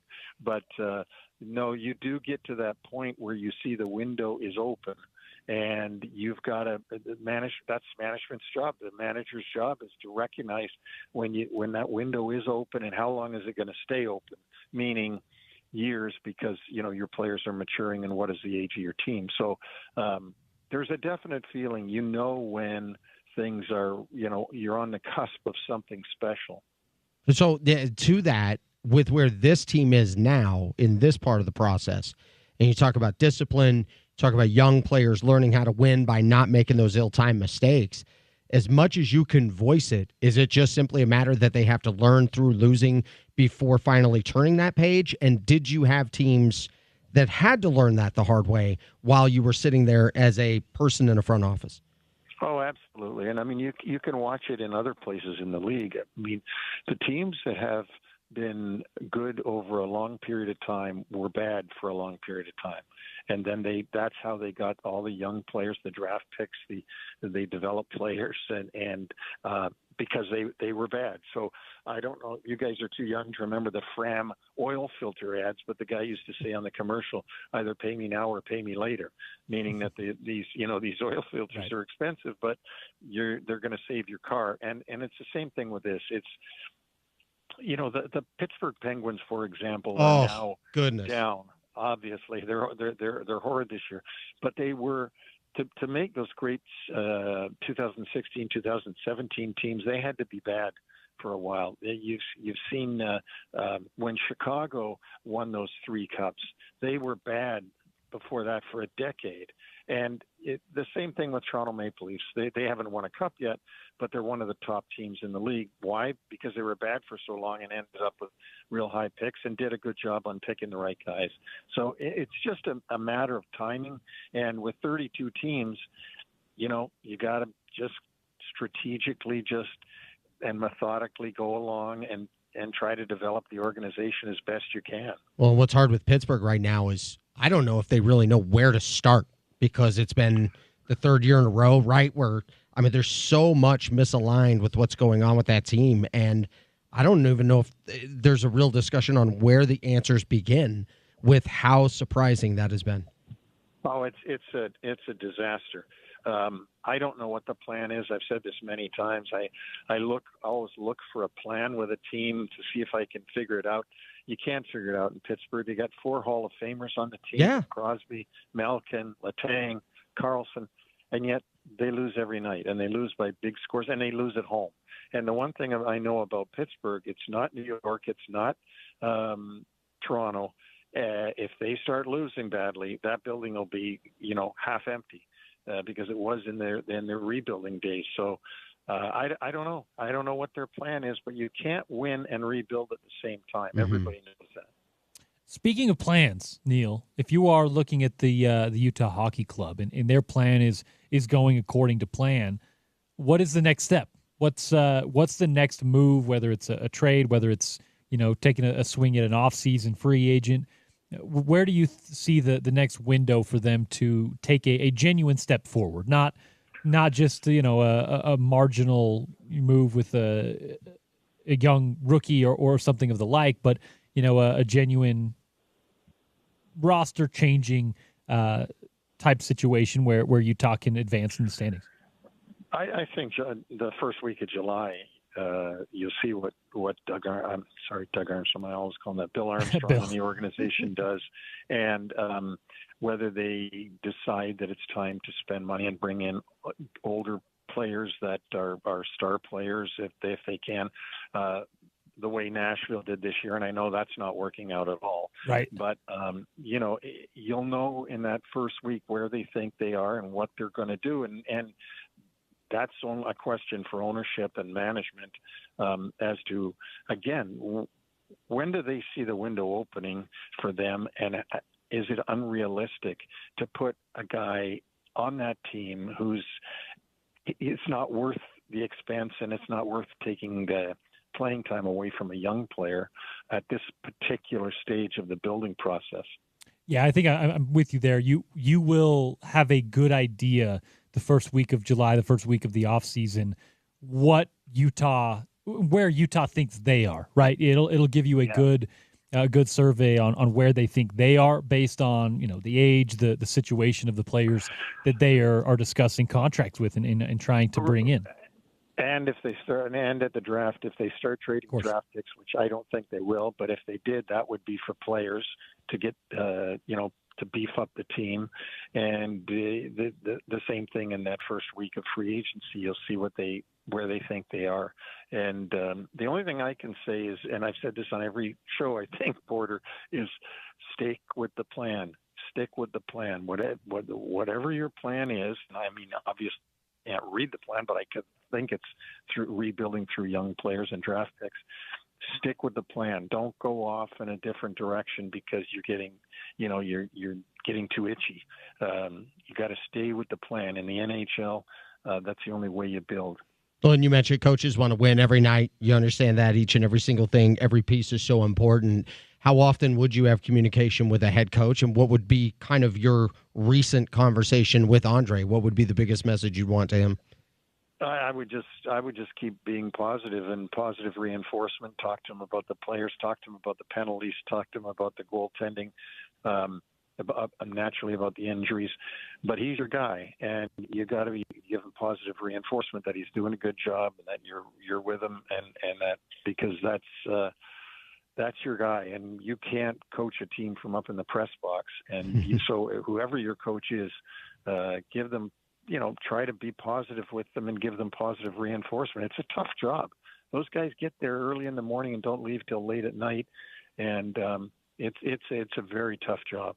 Neil, the final week of November, let the folks know what to look forward to on this Thanksgiving week break of hockey, and if they haven't got enough Neil Smith, where they can where they get recaps and previews of the week to come in National Hockey League. Well, the day after Thanksgiving, I think on Friday there's a gazillion games going on. Almost every Friday team. Saturday. Yeah, almost every team. So, get ESPN Plus or whatever you do to watch the games and divide your screen into as many segments as you can and watch as many as you can. As for us, on our show is called NHL Wraparound Podcast, and we've had a lot of interesting guests on there. We just had Jim Nill, the general manager of Dallas, was on this week, and I think folks, if they'll give it a chance, they'll find it really interesting and also informative, which is what we're trying to be. We're trying to be informative and at least tell you something during that hour that you didn't know before you tuned in. It is Neil Smith at NYC Neil. He is a former NHL front office exec and general manager, of course, the Stanley Cup winner. Joins us each and every week for Behind the Glass here on ESPN 700. And appreciate him for doing so, Neil. We'll check in next week, my friend. Okay, thank you. Have a good Thanksgiving, you guys. Hey, Back thanks so much. At you. Utah Hockey Club's got Edmonton, Vegas to close out the month, of course, still to come before November closes. Man, and by the way, it was awesome talking with him about so many of those things. Always. But that Rangers team did beat the Canucks in the final, and that was all the way to Game 7. Richter with the big save in the third period. Amazing series, by the way, and never forgot that. But it's unique with the way this club is built right now, and especially when you look at they come into this, the expectations really weren't very high. It jumped out to you right away, fast, opportunistic, young, right? And obviously, but play really, really hard. This has exceeded my expectation on where they would be in the standings. And then it makes you even more and more happy that they signed him to a 3-year extension last year. He goes through 27. I'm almost 100% certain on that. 2027. He goes to 27. That was needed, and I would love to see, even something like that be extended if he happens to continue to exceed expectations. So it's actually a really exciting time with where they are right now, with what they could be for the rest of this year. Whereas I know the Jazz, we have a much more clearer picture, but this one's unique on what they do. It's like you mentioned, they have a bunch of potential for growth in the near future and long-term future. They've got a coach that they like and believe in position, and they're only 3 points out of a playoff spot right now. Yeah. So it's a little different situation than the Jazz are in, a little ahead of schedule. Maybe almost what you look at with Will Hardy a couple years ago, right? His first year where the Jazz were really ahead of schedule early on. But for this Utah Hockey Club, they're hoping to maybe make it a little more sustainable here in the short term. And Neil Smith taking us through it with the Utah Hockey Club as he does each and every week. Behind the Glass, brought to you by Overtime Cards and Collectibles for all of your football, basketball, hockey, MMA, and even Pokemon collecting. by all of your favorites there. Even take your cards in, get them appraised, trade, all of the card activities at Overtime. And it's the holidays, too. Good stocking stuffers if your friends, family are card collectors. Head over to Overtime Cards and Collectibles at 10673 South State Street in Sandy, and check them out online at overtimecardsandcollectibles.com, where you can buy and trade. A big shout out to Chris and our friends at Overtime Cards and Collectibles for sponsoring Behind the Glass. Neil Smith back next week for another one of those. On the other side, Tony Parks and I are going to tell you what we're thankful for. We already went through the Jazz a little bit. We're going to check in with the Utes, the Cougars, RSL, the Bees, wherever you want to go, Tony Parks. Yeah. We'll tell you what these teams should be thankful for in what in the market has been, in a lot of ways, kind of a tough season for teams. Yeah. The Utes, the Jazz obviously down. BYU's good, but man, the last couple of weeks haven't been. So we'll remind you and tell you what you should be thankful for as the Thanksgiving holiday approaches. That on the other side. Still to come, Bill Riley, Howard Beck, in today's best, right here on Utah's #1 sports talk. It's ESPN 700 and 92.1 FM.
Welcome back into the drive on ESPN 700. No Spence Checketts today. I am Porter Larson. Tony Parks is sitting across from me here in the downtown Broadway Media Studios. A little bit of snow was falling during that last segment during the break. Appreciate you for joining us on this Thanksgiving Eve as we head into the holiday break. We'll be off tomorrow for the daily shows, but worry not. Still plenty of sports to be had. 10 a.m., Thanksgiving football. Bears at Lions comes your way on Westwood 1. Oh, boy.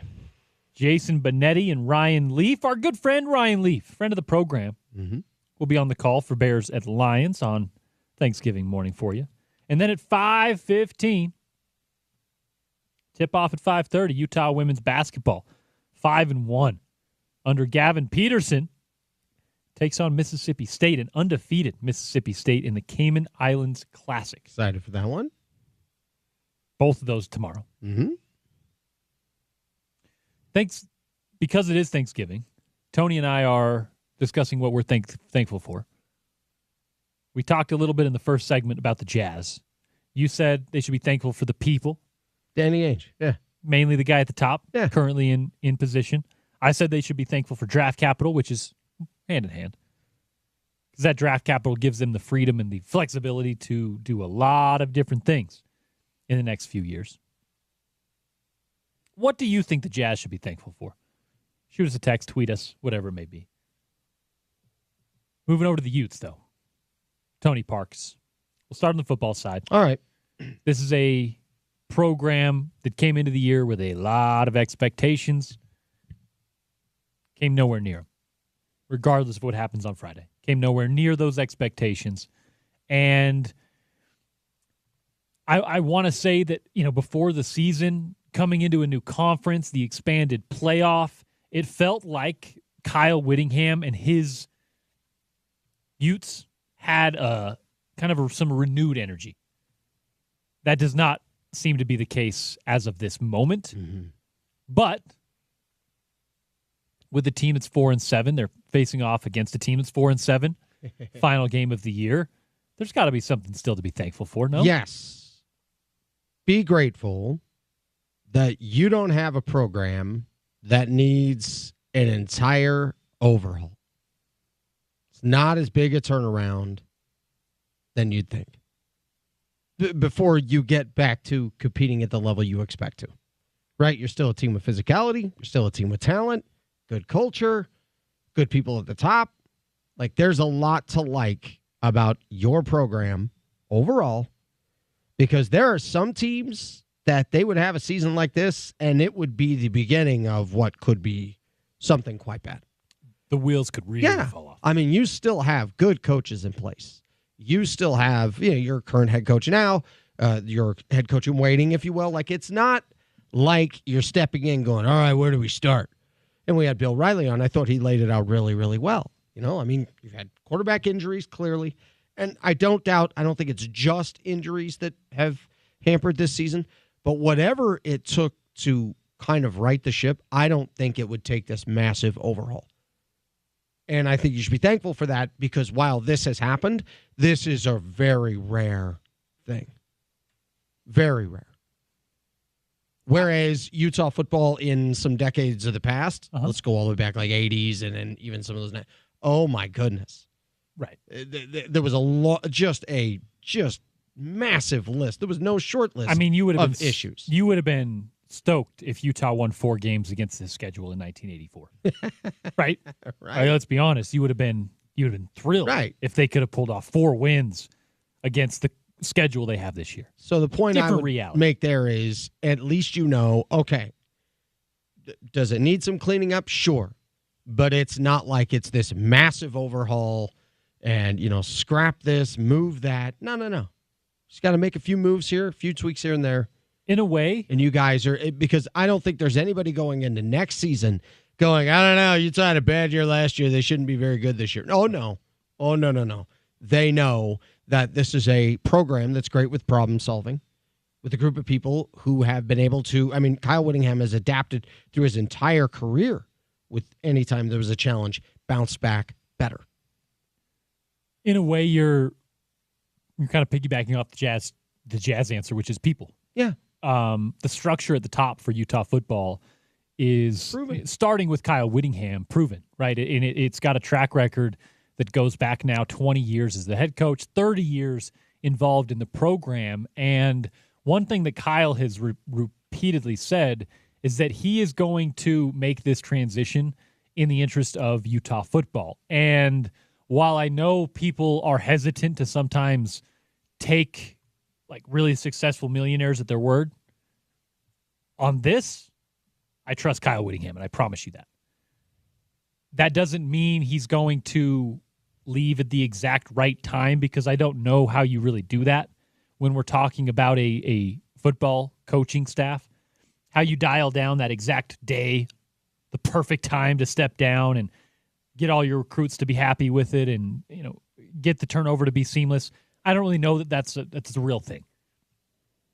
But what Kyle will do and what he is contracted to do in his post-coaching career is he's going to be around the program still.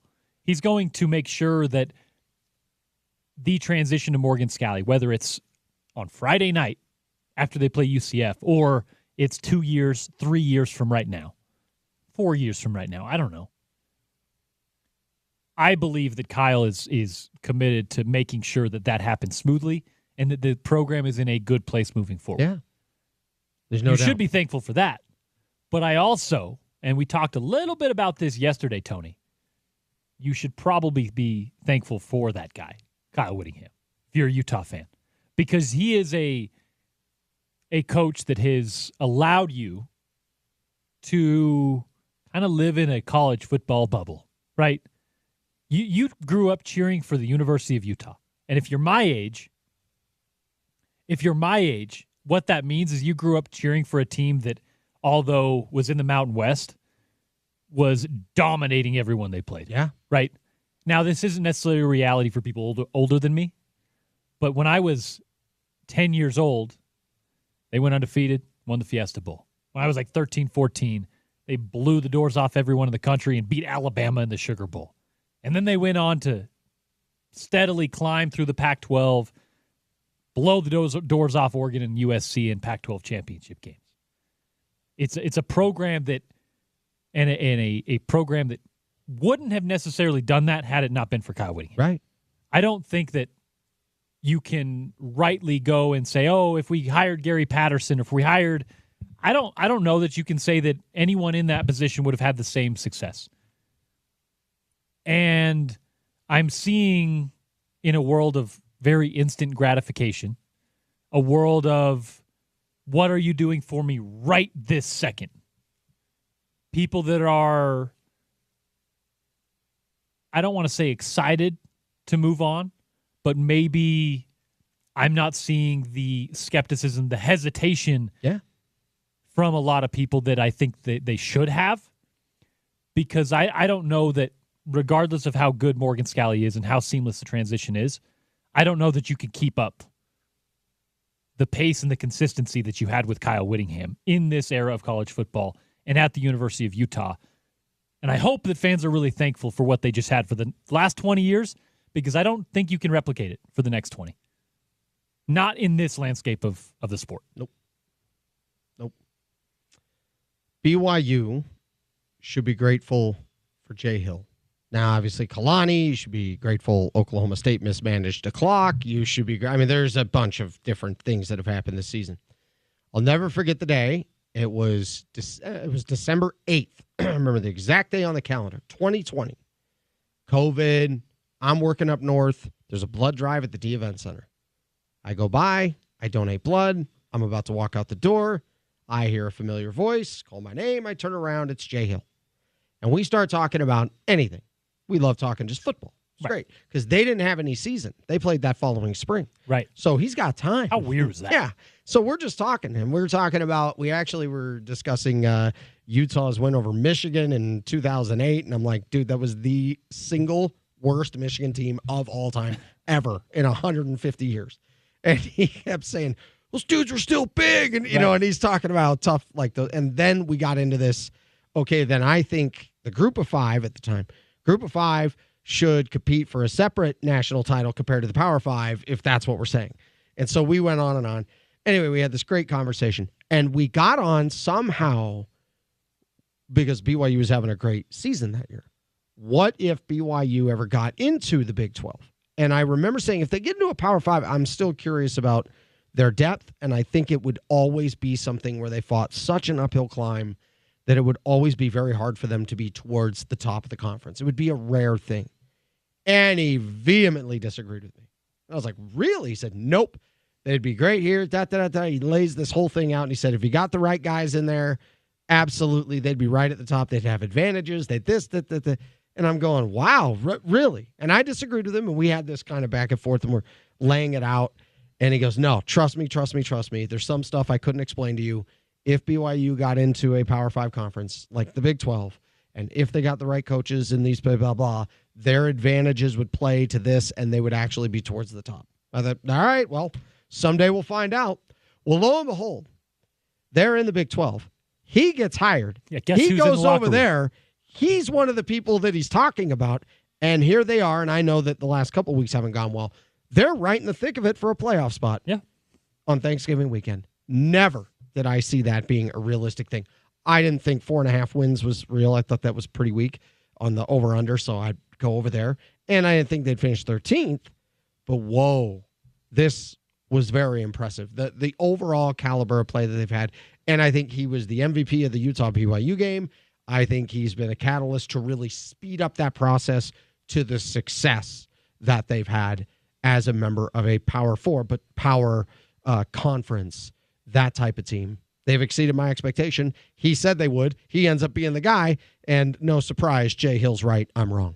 Well, I'll echo that. They should be thankful for one Jay Hill. Yeah. Their defense is vastly improved. Their ability to adjust, not just throughout the season, not just to injuries, but their ability to adjust in-game has been noticeably different. And Jay Hill has been really good at that, specifically where you see a defense that's coming out and struggling, against a certain matchup. And credit to Kalani, credit to the defensive coordinators before, but it seemed like there was a slow adjustment for BYU a lot of times. The drop 8 thing, right? It seemed like they didn't necessarily have another chess piece. Jay Hill's got another chess piece, and then he's got another one, and then he's maybe a step ahead of you as far as the adjustments go. Or, hey, he's got a adjustment plan for something that he already knows you're going to change up during the course of the game. That's the chess match that you have to play at the Division I level, and it's something that Jay Hill, although it's his first time at the Division I level, at least the D1A level, he's stepped right in and has done a really good job with that. So I'll echo that. Jay Hill. I'll also say turnovers. BYU is currently in the top 20 in the country in a season where they've won a bunch of games. You go back and look, and they win by 13, and they win the turnover battle by 2. And guess how many points they have off turnovers that game? 14. They outscored their opponents over the course of their 7-game winning streak, 69-10 off of turnovers.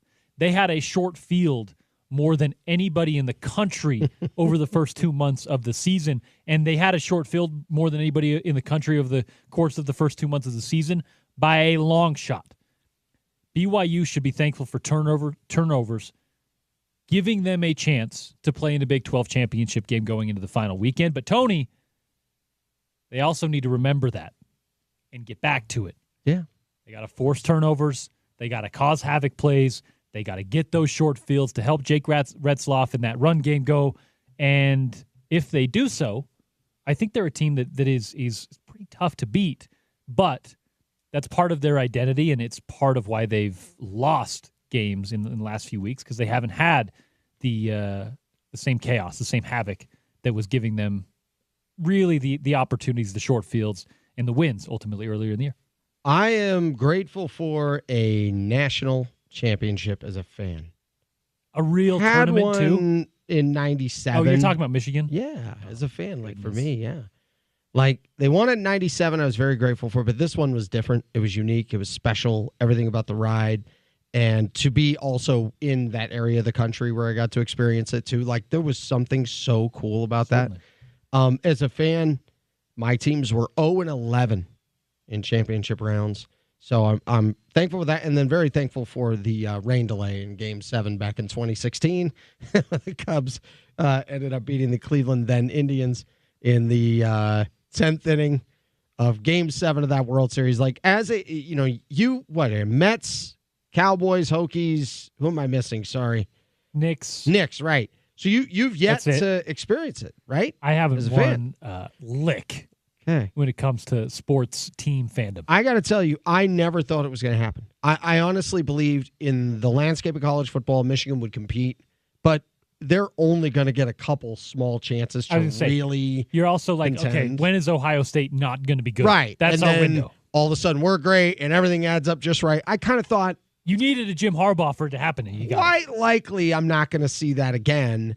I thought it would happen with Michigan basketball before football. And then the Cubs, it was like, yeah, right. Whatever.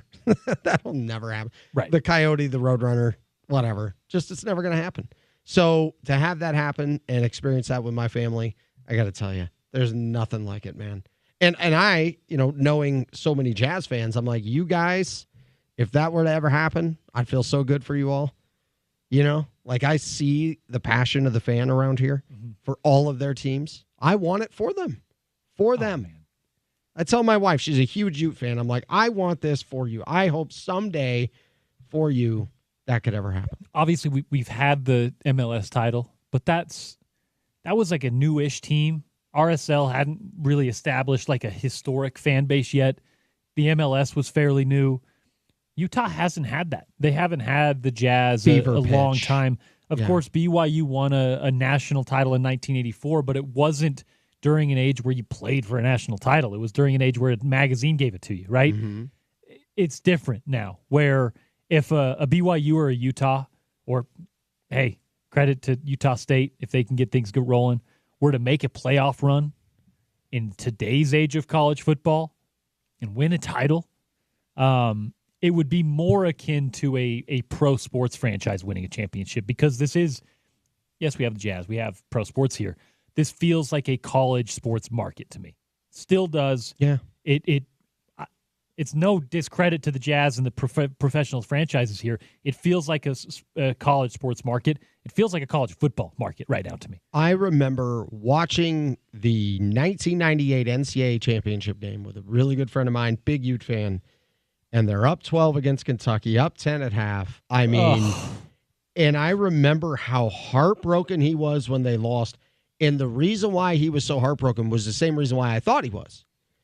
Because you just didn't feel like this will ever happen again. That chance. Well, here we are 26 years later. Right. To be beating them 24-6 in rebounds. You know what I mean? Like everything about that, it just felt like if you don't win the Natty right now, you're never going to, it's just not going to, it just felt that way. It just felt that way. Michigan lost to TCU. I was heartbroken in the semifinal. McCarthy's going, we'll be back. And I'm like, well, yeah. You get one more crack at this. Can I ask you something based off that? If you felt like that in 98 when Utah had Rick Majerus, they had Andre Miller, they had Keith Van Horn, they had guys that went on to have great NBA careers, and they couldn't win it then. If the question was then, when, right? Do you feel a similar situation if Utah football now, they have Kyle Whittingham, they have a decade of Power 5 success. Yeah. They start to get recruits like Jalen Johnson, Clark Phillips, Cam Rising, a transfer from Texas. If they can't win it in 2022, when, Tony? What do you mean, in 2022? The Utah football. Similarly to Utah basketball in 98, we're now 25 years later from that, and Utah basketball has not been back to that point. Right. Do you feel a similar thing with Utah football right now, or do you feel something different in the landscape? No, it does feel weird with the landscape because I'm not quite sure what's going to happen here going forward with some of the NIL. College football. Yeah, and some of the landscape shifting things.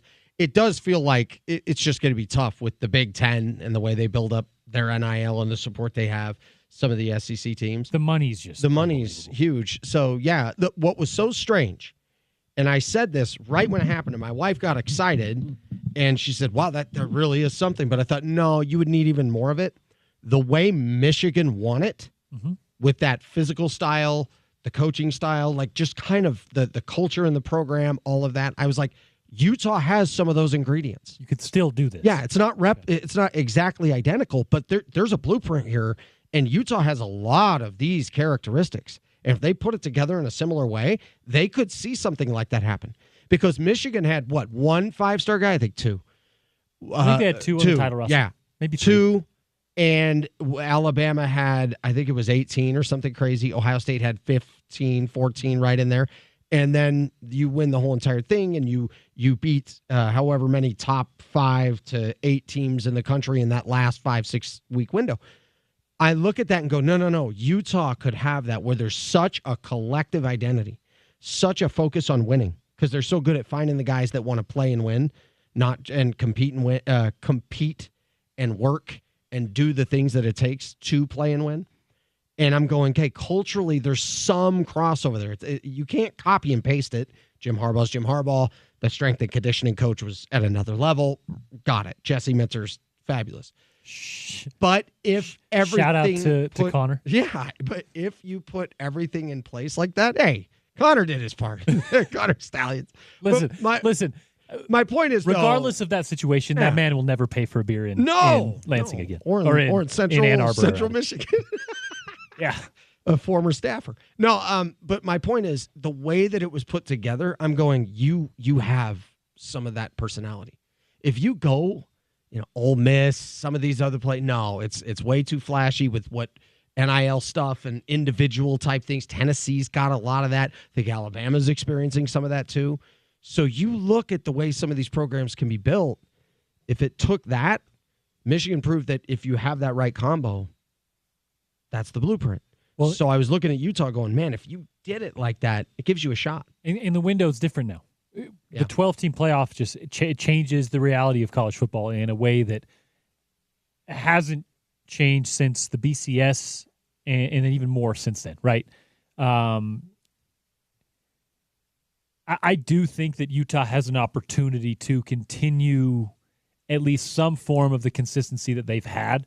But I do think that there's going to be, whether it's a temporary drop-off or it's just a return to somewhat of a more cyclical nature. Yeah. And that's not a discredit to Morgan Scalley. That's not me saying that I don't believe in Morgan Scalley. I just think that the reality of the landscape of college football is that you're going to have more roster turnover. You're going to have more unexpected losses as far as personnel goes, as far as coaching goes. You're going to have more roadblocks as far as just the business side of football, right? And when you're in that position, it's just going to be harder to have the kind of sustained, I think almost scripted success that Kyle Whittingham enjoyed. Yeah.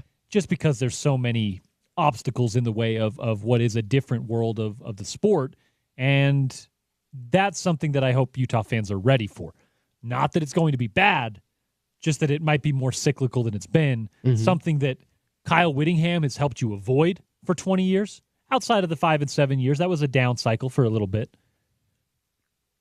That's something that isn't real. College football is cyclical. Utah and Kyle Whittingham have allowed you to avoid that for 20 years. Yeah. And that's something that I think that you'll unfortunately return a little bit to post Kyle Whittingham. That's what I worry about, because out of all the sports where it's so hard to do that, my favorite team was kind of that next tier, right? You have your premier blue blood, premier Bama, Ohio State, Oregon. My gosh, and Michigan's not that brand, maybe, but not when it comes to the advance. I mean, they're one of the best public universities out there. There's restrictions. You don't have quite as many people in your backyard. You have more than most, but not quite as many. Not like Ohio. You have a rival that has every advantage compared to what you're working with, and you have to wait your turn, and that's how it goes. And not only did they get their chance to beat them, they got their chance to win the whole thing. That becomes a little more realistic. Whereas Utah's is, you hope that can become something where whether your conference is great or not, doesn't matter. You get in and you make a run. Right. Like the matchups go, you get this star player, all that stuff. I hope it comes together for Ute fan, BYU fan, for a Jazz fan out there.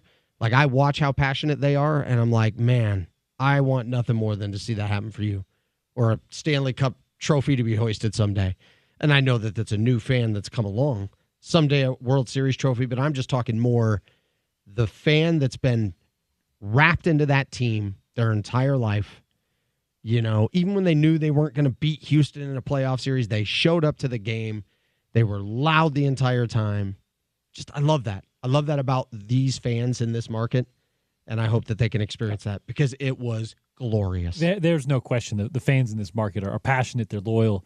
So I'm with you. I hope that whether it's the Jazz, whether it's the Utes, whether it's RSL, whoever it may be, there's a breakthrough at some point because the fans here deserve it. Because Michigan's going to lose on Saturday, so my favorite team will lose again, but I'll never hurt again. And there's nothing like that feeling. Right. You can die, and you will have seen Michigan win a national title. Jim. It's too cool.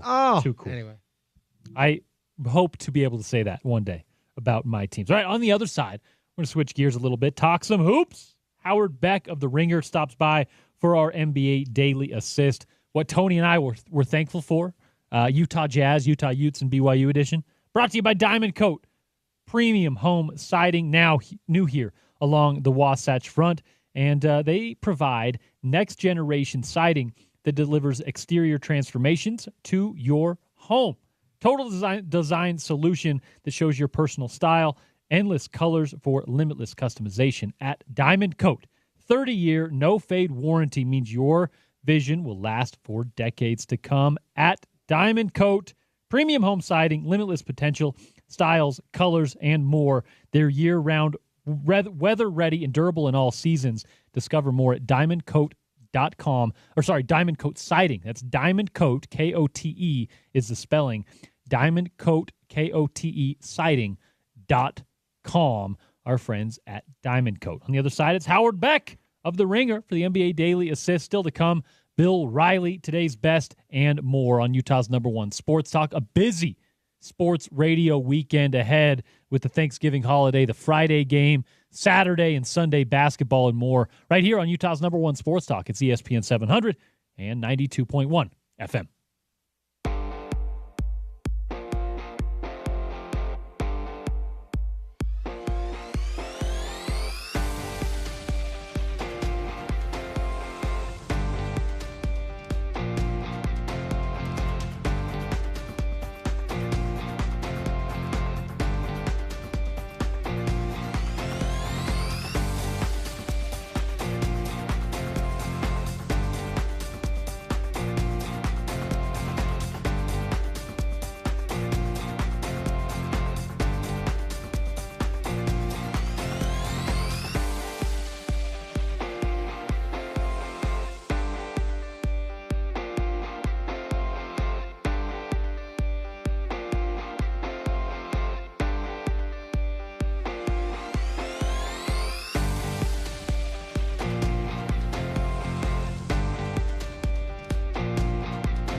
The Drive rolling along on a Wednesday afternoon. Happy Hump Day to you. Happy Thanksgiving to you.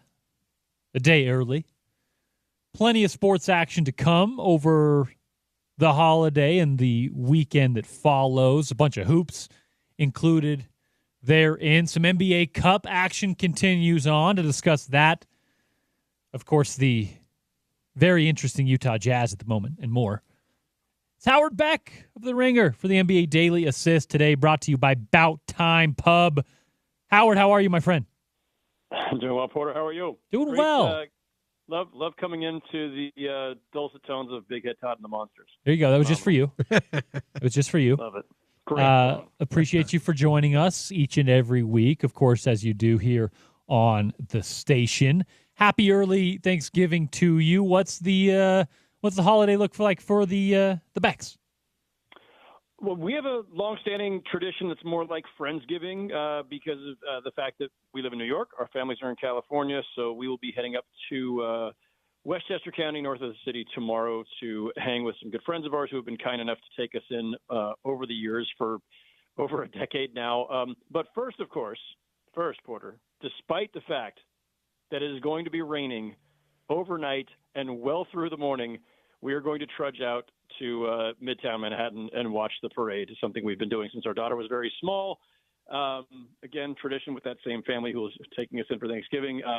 We're just stubborn and weird, and we're going to go sit there and get soaked and watch balloons go by. I love that. I love that it's like such a, I don't want to say stereotypical like New York Thanksgiving. It's just like what you actually think of Thanksgiving. The Macy's parade, the New York, the friends at the parade.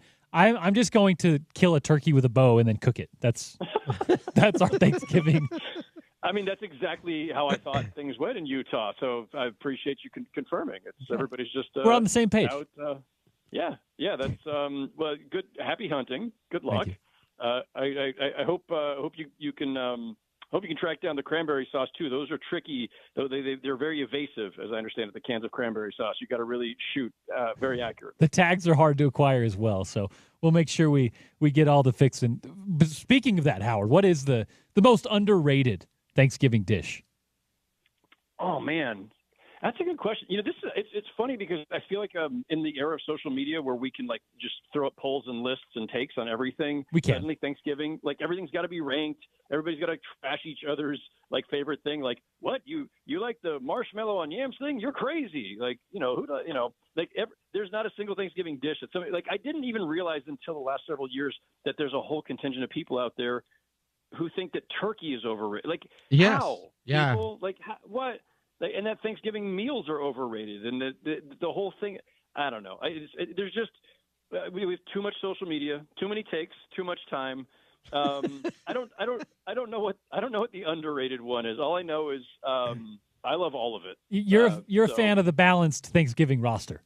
I just want to just absolutely gorge myself. Yes, it's all good. The only question is like how to dole it out on that first time through when you're putting it on the plate because there's just not enough room. That's fair. You're going to go back for a second round, and I don't want to have too much turkey at the expense of the sweet potatoes or the homemade raviolis that one of the people who comes to this event every year makes. It's tricky. I gotta save room for all of it, and of course, I'm a huge pumpkin pie guy. Another thing that people have weirdly decided to go contrarian on in recent years. Yeah. But I love pumpkin pie. I could eat it year round. And, I got to save room for that. See, I like that after all the years, you still haven't got it figured out. You're trying out new things every year on that first time through. I find myself in the same thing. 1 year overdid it on the rolls the first time through. Second time, maybe too much turkey, and then you try to pace it and space it. But as a decision maker on a very important day, you've had to try and use different strategies. It's all a part of how blessed we really are. I love a good roll, but I'm thinking actually the strategy should be avoid the bread. Bread is filling, even if it's the greatest freaking dinner roll ever. Like, yeah, you're just gonna. You don't want to fill up on rolls. There's so much other good food. It's I know, man. This is true. You have to be vigilant with the bread and the stuffing because while it is good, while a well cooked roll is phenomenal, and the stuffing is good. It's so it'll fill up your stomach immediately. So you gotta save it for last, or just get a small serving. Go from there. All right, Howard. NBA Cup action last night. What had your attention last night? The Lakers and the Suns go to battle. Obviously, Phoenix gets back their stars, and they looked good in doing so. Victor Wembanyama showed well against the Jazz in their win there. The Rockets move on as the winners in their group after beating the Timberwolves. Of course, a good matchup between Milwaukee and Miami, and then the Bulls get the win over Washington. What's had your antennas going with the NBA Cup, and what do you make of the results from last night? As you may recall, I don't care about the Cup at all. So I'm just watching these games like I'm watching any other game. One of 82? It is. I mean, it literally is. I'm with you. We can pretend that there's something more at stake, and we can project and say, look how hard they're playing. Teams play hard in November. They do. They just do. I know people think they don't. Somehow the Cup has made them play harder. It hasn't. This is like very much projection by people. There are some great games. I watched. I was mostly tuned to Houston and Minnesota last night, and the Rockets are just super impressive. And I think the Timberwolves are still kind of figuring things out, right? Like it's DiVincenzo and Randall, the two guys they got for Karl Anthony Towns. Like they're still trying to figure out the chemistry there and the fit and the rhythm and all those things. And but they had a nice game last night from the rookie Dillingham. So Mike Conley's out. They got to figure out what to do at point guard, and so Dillingham I thought showed well. But the Rockets in that game are just super impressive. Like they're athletic, they're long, they're energetic. They are just playing their butts off, it feels like, at every second of the game.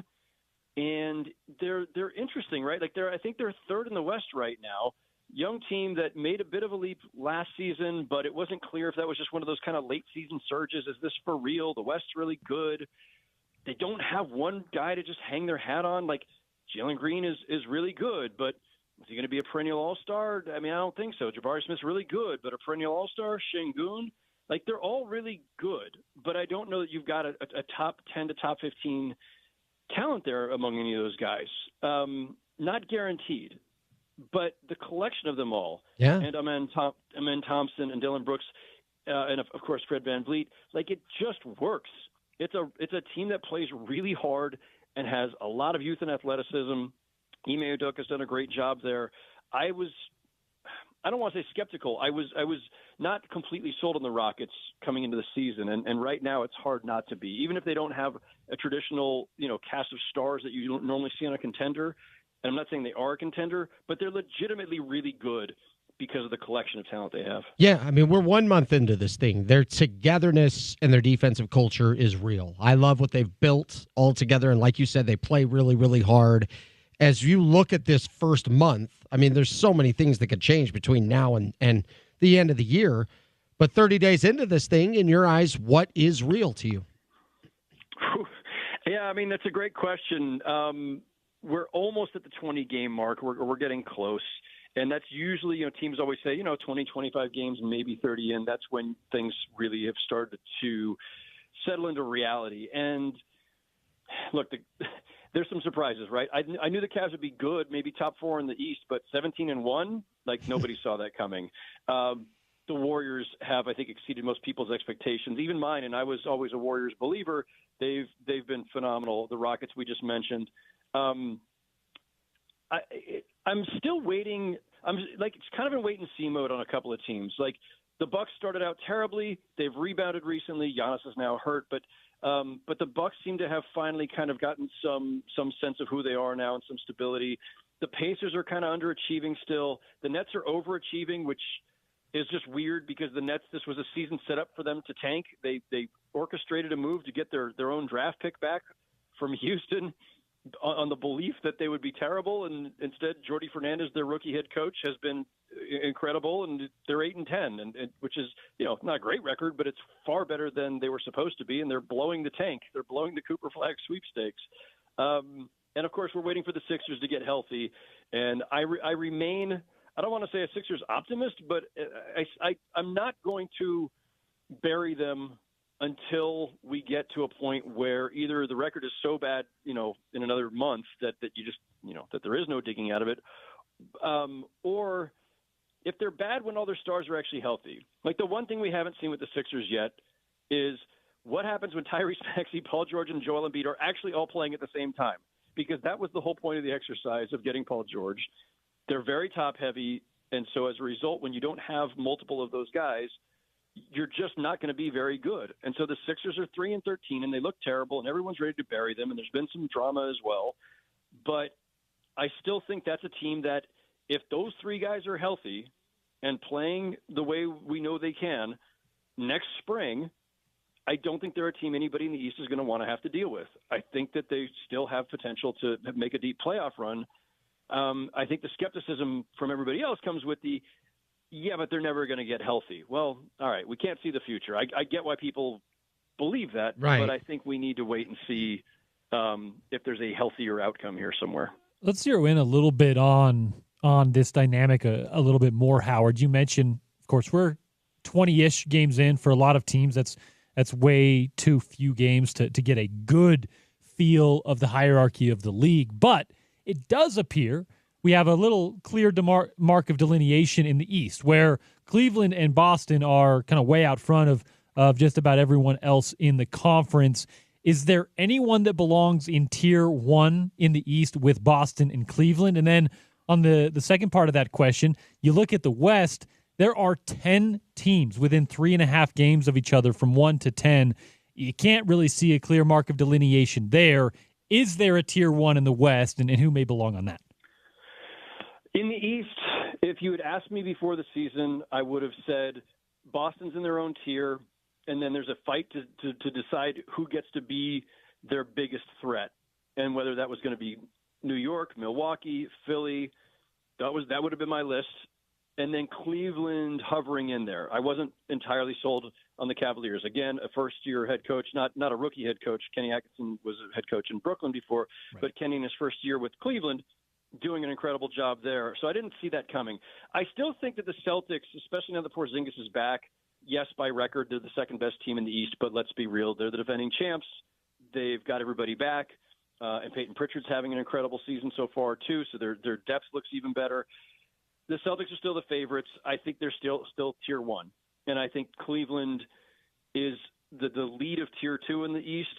And I think the Knicks are still figuring things out with Towns and, a little bit of reshuffling in their roster. They picked up Mikal Bridges in the offseason. But I think some combination of Cleveland, New York, maybe Milwaukee, and again, maybe Philly. That's the group that's battling it out to see who gets to be in the Eastern Conference Finals against the Celtics and see if they can take them down. But I think the Celtics are still clearly the best team in the East, regardless.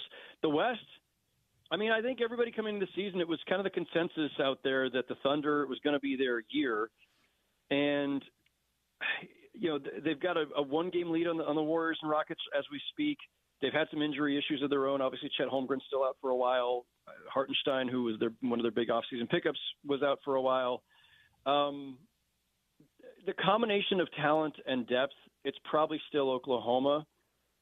And then again, we're now saying, well, but who's in the mix to challenge them? And that part's really hard to figure out. Like, are the Rockets, as we just discussed, are they for real? Are they that level of real? Are they ready with all that youth?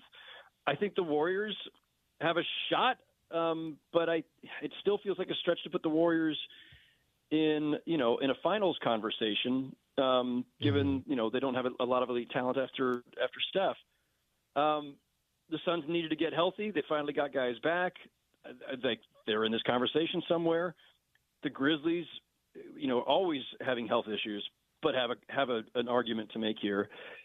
And then the Mavericks and Nuggets, are sitting down there, surprisingly low in the standings.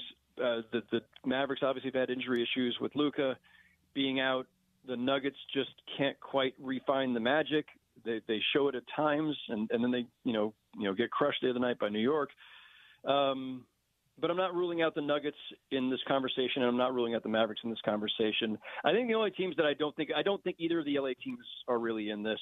They'll fade eventually. I think Minnesota will still be heard from. I think the Timberwolves will rise again in the West and be part of this conversation. I don't know what to make of the Sacramento Kings right now, but they should not be 8-10. Yeah, I thought they'd be better than they have been, and I made the joke yesterday. Well, Jay Crowder's been picked up; it's all fixed now. But by no means did I have them, hosting the Western Conference Finals. But they were big on trying to take a step forward, and quite frankly, they've taken a step back, and it looks bizarre on some of the losses they've had. They've been lifeless at times. Like, that jumps out to me with a team that kind of came in saying, "All right, let's take a real step forward." To me, the record is one thing. It's the lifeless level of performance that jumps out at me. Are there other teams out there just with the quality of play that has surprised you in this early going of the year? A little disappointed in the Indiana Pacers. Yeah. I've always been a big Tyrese Haliburton guy, and he's just not depending on the night, because I've seen this come and go. But he's a player who, on his talent alone and on some of his accomplishments over the last couple of years, you could say, okay, perennial all-star guy who's going to be in the All-NBA conversation. But those guys generally play with a certain amount of swagger and a kind of consistent assertiveness. And especially when you're the guy with the ball in your hands most of the time, you really need to always be aggressive in attack mode. And I'm not saying he's been passive. He just some of the swagger that I have loved about him, where he just has a confidence out there and he's trash talking and he's, just enjoying himself. Like, he's fun to watch when he's at his best. I feel like some of that spark has been dimmer this season, or just inconsistent. But the Pacers were a team that I thought would be a little bit more of a presence in the East, and right now feels like they're just missing something. I'm not sure what you could put a finger on, but it feels like they're just a little bit off. Are most looking forward to, maybe storylines that you're most dialed into heading into a little Thanksgiving break for us here on the radio side? We got 4 days off before we're back on a Monday. Give us the lowdown on what we may see in the time in between. I have not looked ahead at the games. Obviously, the whole NBA is off tomorrow, happily. So we football can tomorrow, Howard. Gorge ourselves. I don't even know what that is. I will not be watching football. I'll watch a parade and then I will gorge myself.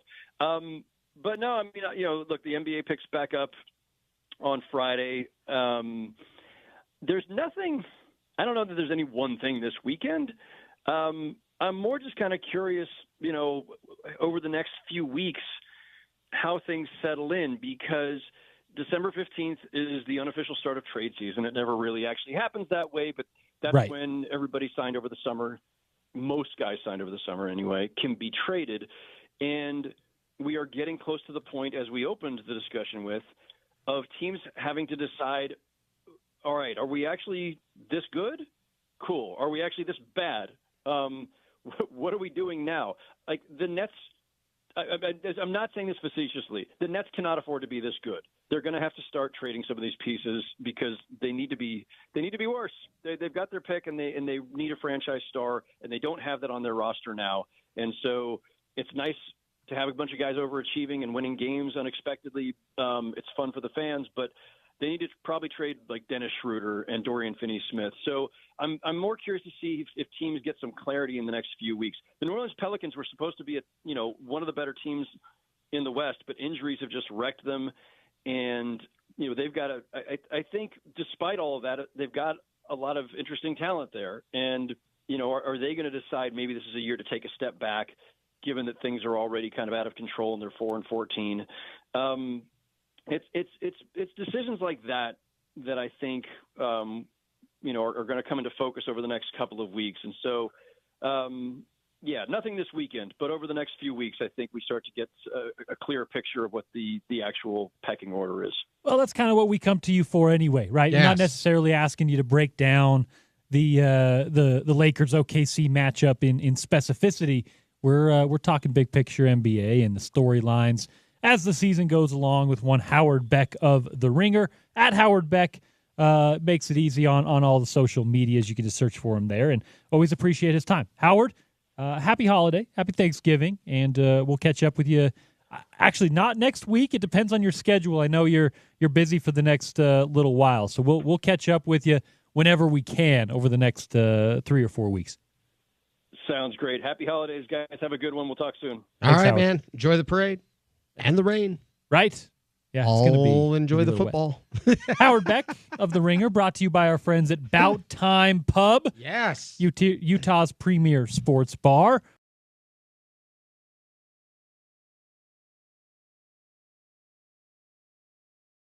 Which is always good if you want to order online and then head back home and watch some football. More TVs than tables. If you do decide to watch on site, well, any game you've got, any game you want to see, they've got it on there at Bout Time. All the TVs have the separate receiver, so yeah, any game you want to watch, they've got it there. It's the best, man. Locations in Ogden, Layton, Harriman, Bluffdale, West Valley, West Jordan, founded in West Jordan in 2009, right. And of course out in Vineyard as well. In-house smoked wings and more.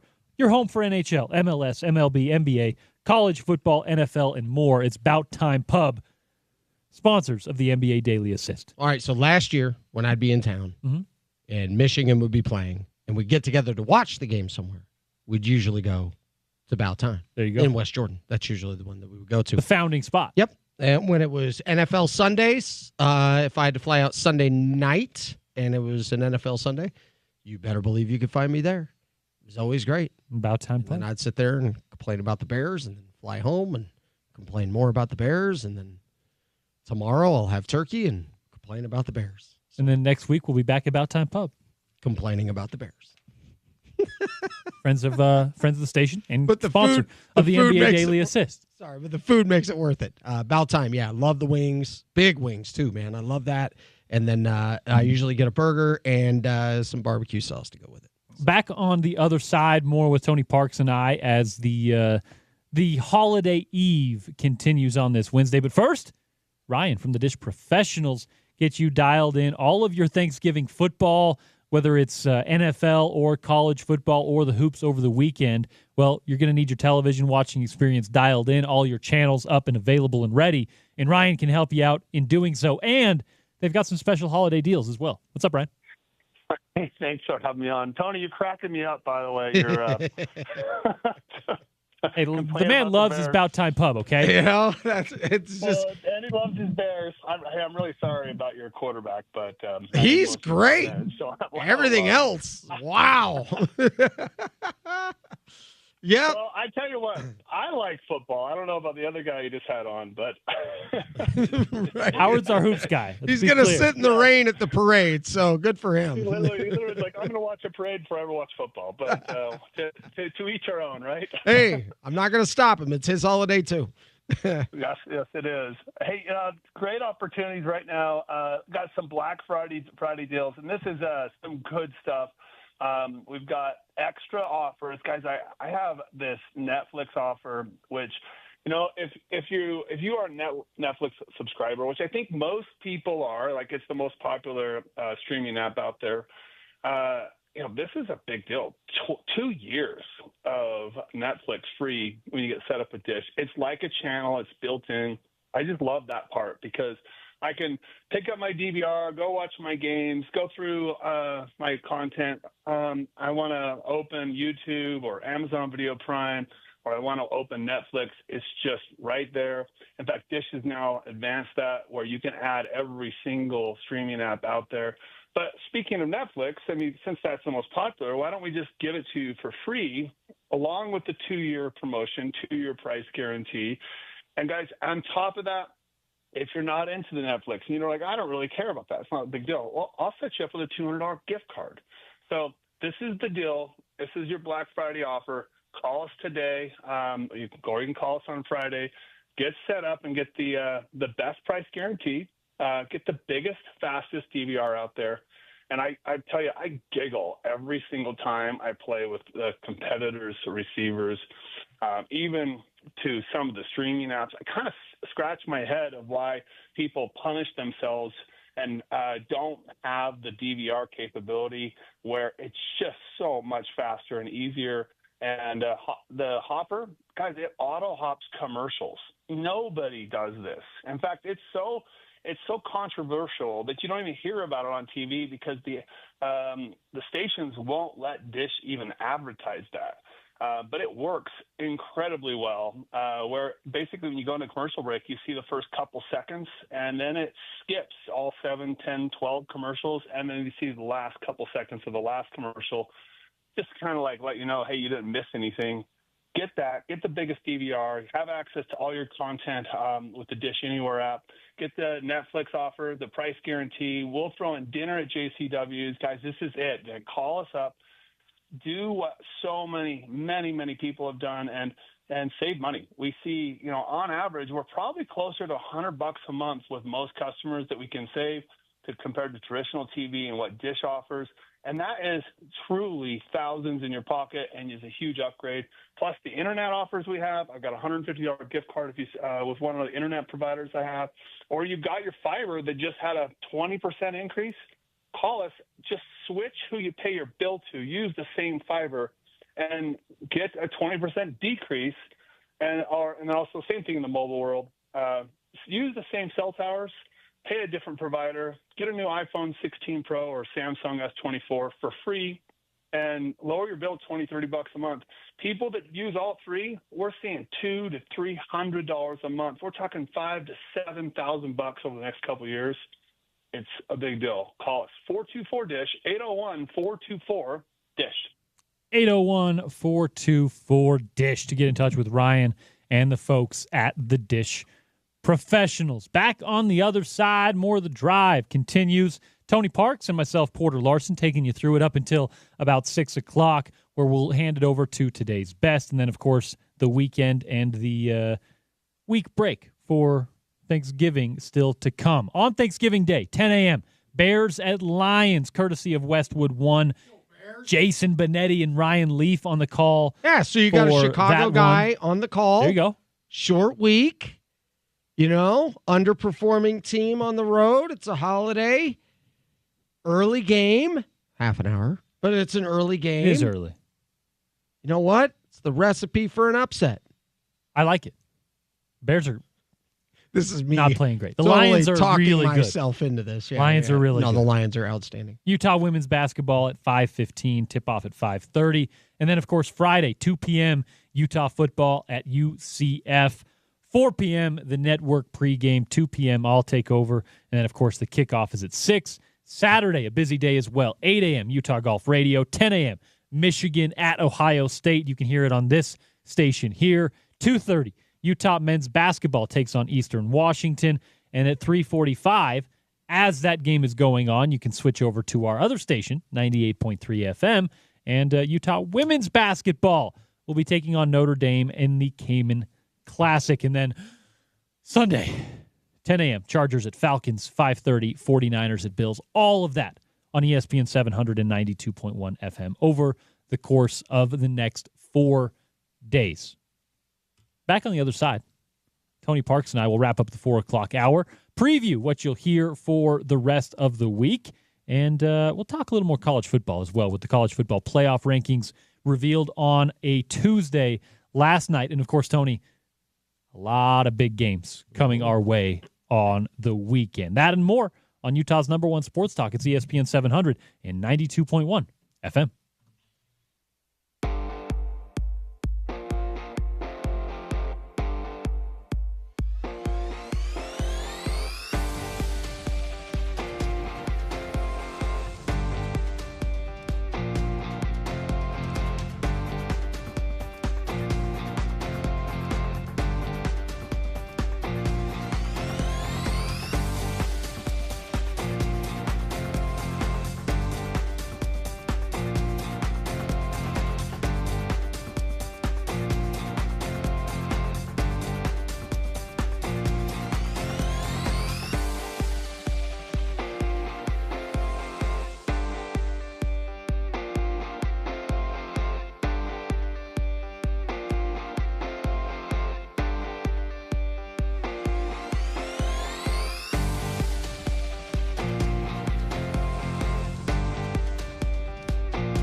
regret. Back inside the Broadway Media Studios, ESPN 700, bringing you back in with a little King George. George Strait, right or wrong, Tony Parks? We're talking sports, right or wrong? Because you and I have a disagreement about George Strait. Let's be you clear. said he wasn't in the top 100, which That I'm is still not what I shocked. said. We're doing this again. I'm kidding. We're No, doing this you again. just I have him as my number one. You don't, and I know. Which is fair. I know, but I like to have fun with. He's King George. Because you are such a. I mean, you are out of any person I've ever met. I don't think there's any human being that has the wealth of knowledge and the depth of knowledge about country music like you do. I'm dead serious. It's amazing the lengths of the stuff you know. It helps to have certain connections, and I've been lucky enough to meet and spend time with a lot of the the people that we discuss here. You meet Willie Nelson, and you start to have a different energy and feel towards an art form. Somebody knows Willie Nelson. You would know the 14th best bluegrass guitarist or something, or whatever harmonica player in 1964. It's or I can unreal. tell you all the people who've been touring with Willie and That's what their I'm saying. bands and their people you've never heard of. I'm like, who? But to you, like, and you're not just showing off. You just naturally know because you have a unique interest in it. So anyway, we have fun with our country music stuff because I love it and I love the history of country music. But my knowledge of the history of country music is like nothing compared to yours. Well, it's funny because it's like sports. It's kind of a small world. Mm-hmm. Once you meet a few people in the business, you start to realize that it's a very small world in that regard as well. It's much like football, right? When you meet a coach at Utah, well, you're one step away from a coaches at BYU and all across the country. People who are at the top of their game in a business or a practice or discipline that a lot of people have attention for and pay to see. Those worlds are small and very connected. I'm a big country music guy. And hey, I think George Strait is one of the best ever. I think what our somewhat disagreement is because I compared him to Taylor Swift in the way he was able to harness, like, obviously good talent, obviously a good songwriter, but he was able to harvest, not go too far with either of those things and keep the perfect amount of marketability. How many timeless hits do you think he has? Which is exactly what I'm talking about. No, that's what I'm saying. Like, I'm not he's not got arguing 50 with him. number like, ones, 70 plus Billboard toppers. Like, no one's ever getting to that. And he knows that. Whereas you have Willie Nelson, who I think is on my Mount Rushmore, but Willie's going to release whatever he does, regardless of what you think of it, and regardless of how marketable it is, regardless of how good it is. Yeah. It's experimental. It's fun. It's a little different. That's what I think George is more kind of a businessman in that way. And, for sure. And that's where it's a little different than some of the other country guys that I listen to. But hey, we'll talk sports now. The college football playoff rankings debuted last night, at least the latest installment of them. Tony Parks, Oregon, of course, no surprise at number 1 at 11-0. It's then Ohio State coming in at number 2, Texas at 3, Penn State is at number 4. Of course, a Big Ten team that'll be they'll be facing each other still as the season goes along, and we have a Big Ten title game still to be determined. Notre Dame with a big win, jumping up to number 5 in the rankings there. That basically says, hey, Notre Dame's in as long as they handle their business. Miami still in business at 10-1. They are the number 6 team in college football. And then you got the 2 SEC schools at 9-2.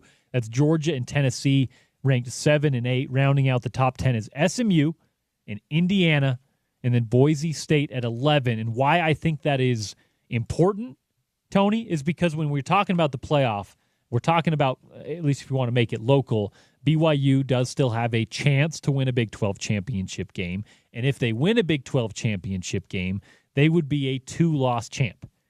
And when you compare that with a potential of Boise State, of SMU, of Tulane even in the American Conference.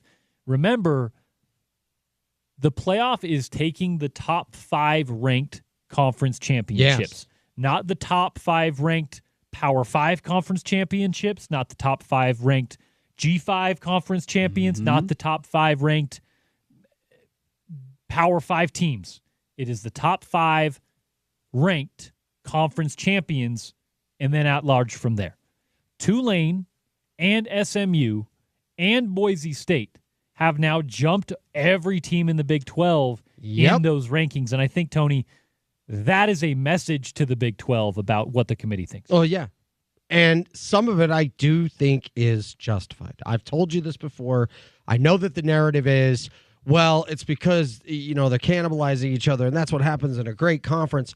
Well, sometimes that's what happens at a great conference that has legitimate parity, which they do. But then there's also a caliber of play, which I don't think has been anywhere close to the Big Ten, the best of the Big Ten, the best of the SEC. Okay, we're talking best to best, top 3 to top 3. They have not been as good, or their very best team is not as good as, say, Miami. And Miami has looked magnificent throughout so much of the year. I know they have the one loss, Georgia Tech. They should have 2. Yeah. Okay, fair. But their best is better than any of those teams that are right there at the top of the Big 12. Boise State's best, absolutely better than any of those best teams' best, is what I'm saying. Yep. So while people are going to bicker and complain about this, I don't think it's a regional bias. I don't think it's a time zone issue. I don't think it's, BYU's on late at night. I don't think it's they're having a hard time understanding what makes this conference great. It's a quality of play thing, and I don't think they're wrong, Porter. Well, and Tony, not wrong. You mentioned the parity, and this is a conversation we had with the Pac-12 the entire time we were covering it. You leave room for the parity to, discussions about the parity to lift your conference. But even if you do have a wealth of good teams that are making your conference look strong, sometimes you still need a bellwether. Sometimes you still flag need carrier. that flag carrier in the conference, because it doesn't matter how good your conference is. If the champ has 3 losses, Tony, there's going to be an argument to keep them out. And with where the Big 12 is right now, with Tulane at 9-2, ahead of BYU and Iowa State, and 1 spot behind Arizona State, with Boise State at 10-1 and SMU at 10-1 above the Big 12, there is now a scenario where not only a 3-loss Big 12 champ gets left out.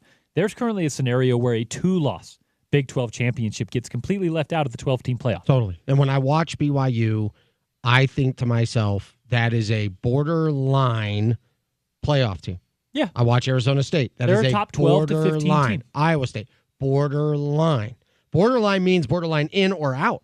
Colorado, I thought the same thing. And they put up 49 points. Hunter made some amazing plays out there. Back to your point. When there was parity, you had, my goodness, Oregon, Arizona, UCLA, Arizona State, USC, and Utah all ranked in 2014. But Oregon was a team that played for a national title. They went to the championship game. That same year, the Big Ten was as bad as I've ever seen it. But they had the best team in college football that won the title that year. Clemson had a year where their conference was bad. Awful, actually. But they were the best team in college football. The Pac-12 had seasons where the conference was bad. Washington made the college football playoff. So, to your point, you do need somebody, to me, quality of play. Oregon in 2014, Mariota and that whole entire team would show you that they were one of the 4 best teams in college football. There was no doubt.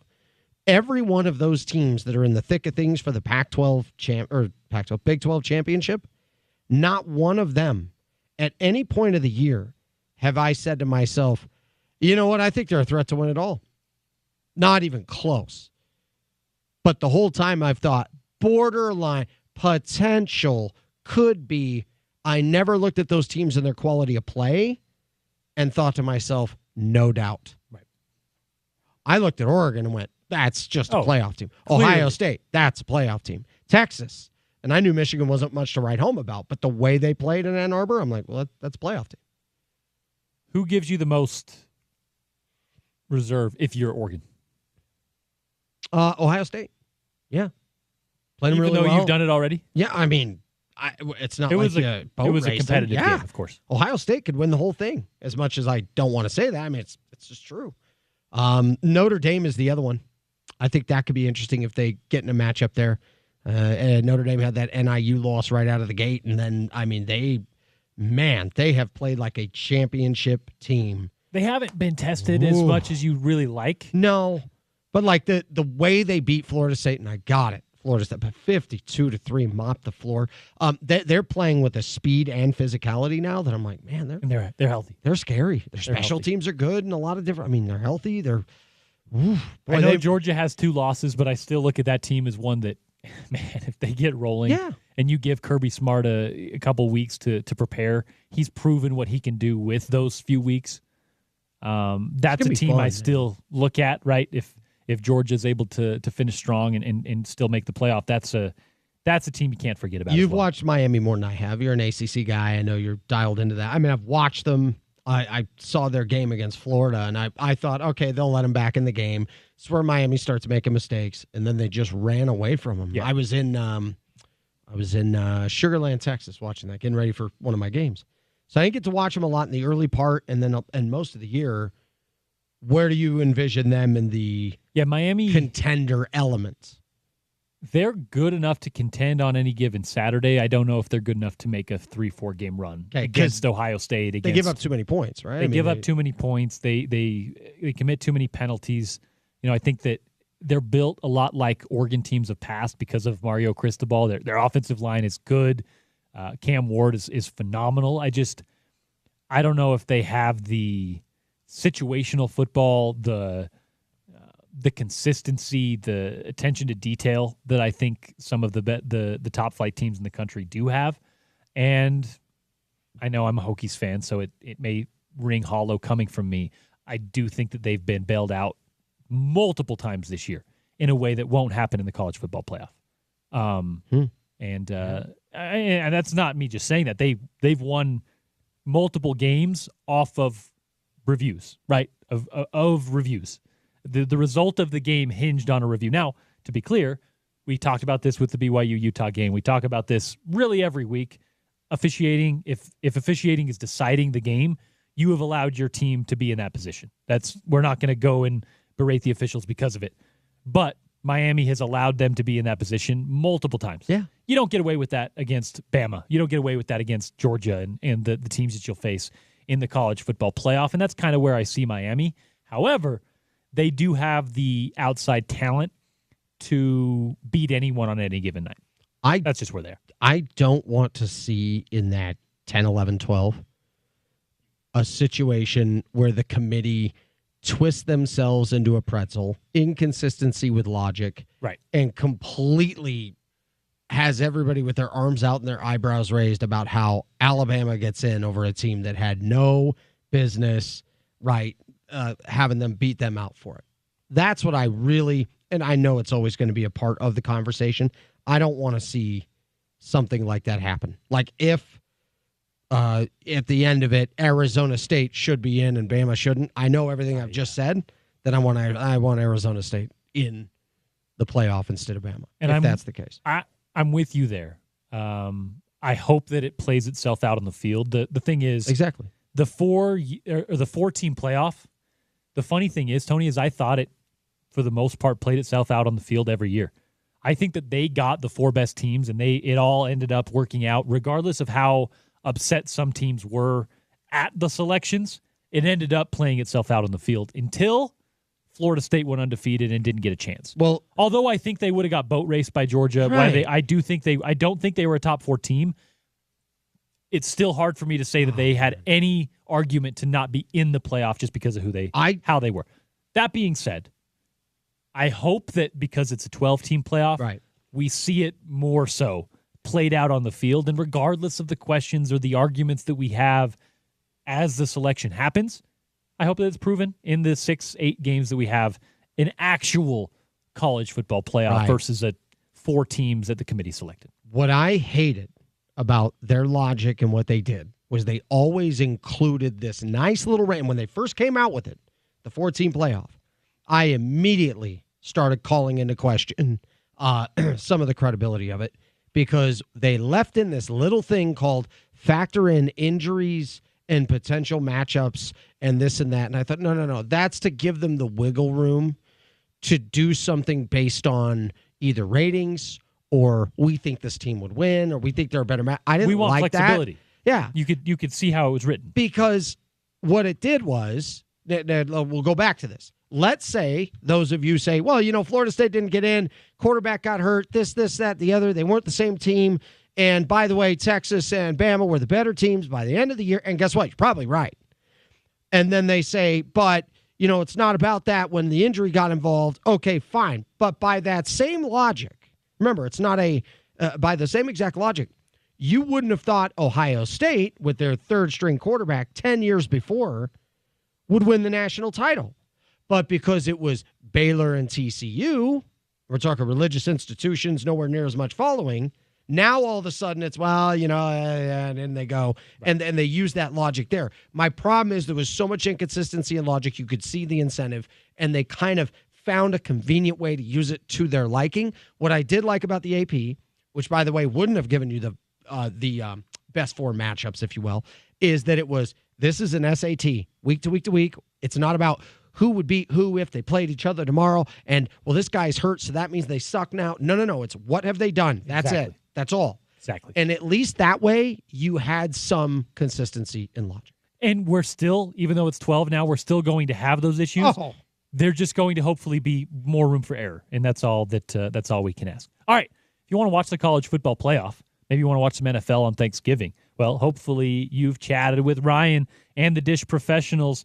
If they haven't already worked with you, well, they can save you money, or they can revamp your television watching experience, make it more seamless, make it easier for you, whatever it may be. Give the folks at the Dish professionals a call. They can help you with that and more, and they have a special offer on the holidays. What's up, Ryan? Yes, this is a little extra deal, Black Friday offer. And guys, here's the thing is, we do this every day. And I'll tell you, customers call in if you've got an overpriced TV bill, you're unhappy with your provider, you want a little bit of variety. You want to be able to have like the standard TV, the normal DVR, where you can have your locals, have all your channels, record what you want, and have maybe the best experience out there. Guys, that's what Dish does. It's truly like a VIP experience. And I'm going to tell you, honestly, I played with all the other devices. I have streaming apps also. I go through all that. And the thing is the DVR is the coolest thing that ever got invented for TV. Flat out. That's it. And the DVR with streaming is like the best, because there's a lot of shows you don't want to find on a channel. You just want to watch it when you want to watch it, and that's how like on demand and all the streaming stuff works. And Dish lines you up with a huge on demand selection, or you can basically, like most of the shows, you go across and it says you want to watch this show right now, you can, or if you want to just record a series or record your favorite team's games, the DVR does all that for you. It even records all the local channels every single day from like the prime time, from like, it depends on the shows are coming on, but from like 5 to 10 o'clock. And it keeps them for 8 days. And if you want to watch them, you can. If you don't, it just drops off. But it'll auto-hop commercials. You have access to your DVR everywhere. You've got Netflix, YouTube, and Amazon Video Prime are like flat-out channels on Dish, and that's how easily accessible they are. And now they add the ability to add every single other streaming app you want, all in one place. And or why don't we just make it a little bit more enticing? We'll throw in Netflix free for the next 2 years, guys. That's like $370 right there. And if you have Netflix, that's just money in your pocket. Call us up. We'll get you the 2-year promotion. It's a huge credit for 2 years. The price is guaranteed not to change. We'll throw in the Dish movie pack and movie channels free for 3 months. I'll throw in dinner at JCW's. And it's a Netflix offer isn't enticing to you, I'll set you up with a $200 gift card Plus, ask about our internet options. We have half a dozen different internet providers out there, some with gift cards up to $150 or a free 50-inch TV for new customers. Neat offers. Guys, this is the thing. I don't know if a lot of people do this. I capitalize on all sorts of different offers that people send out. Like a lot of banks will send out, hey, it opens account, you get this extra $700, whatever. This is thousands in your pocket. Capitalize on it. Call us up. Get the best system. We'll make it easy. Install everything for you. We'll throw in dinner at JCW's. We can even help you with your wireless phone service. And, guys, I trust me on this. Second to none on the coverage. You won't have anybody do it better. And your price will be $20, $30 a month cheaper per line. Plus, you get a free iPhone 16 Pro or Samsung S24 with no trade-in. Call us, 424-DISH, 801-424-DISH. 801-424-DISH to get in touch with Ryan and the folks over at the Dish Professionals. As he just mentioned, a bunch of offers on this Black Friday and Thanksgiving. The Drive at 5 and the voice of the Utes, Bill Riley, still to come. Today's best after that. 5 o'clock hour ahead. Tony Parks over there. Porter Larson here, filling in on a Wednesday on Utah's #1 sports talk. It's ESPN 700 and 92.1 FM.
5 o'clock hour of The Drive, the final hour of the week on this program.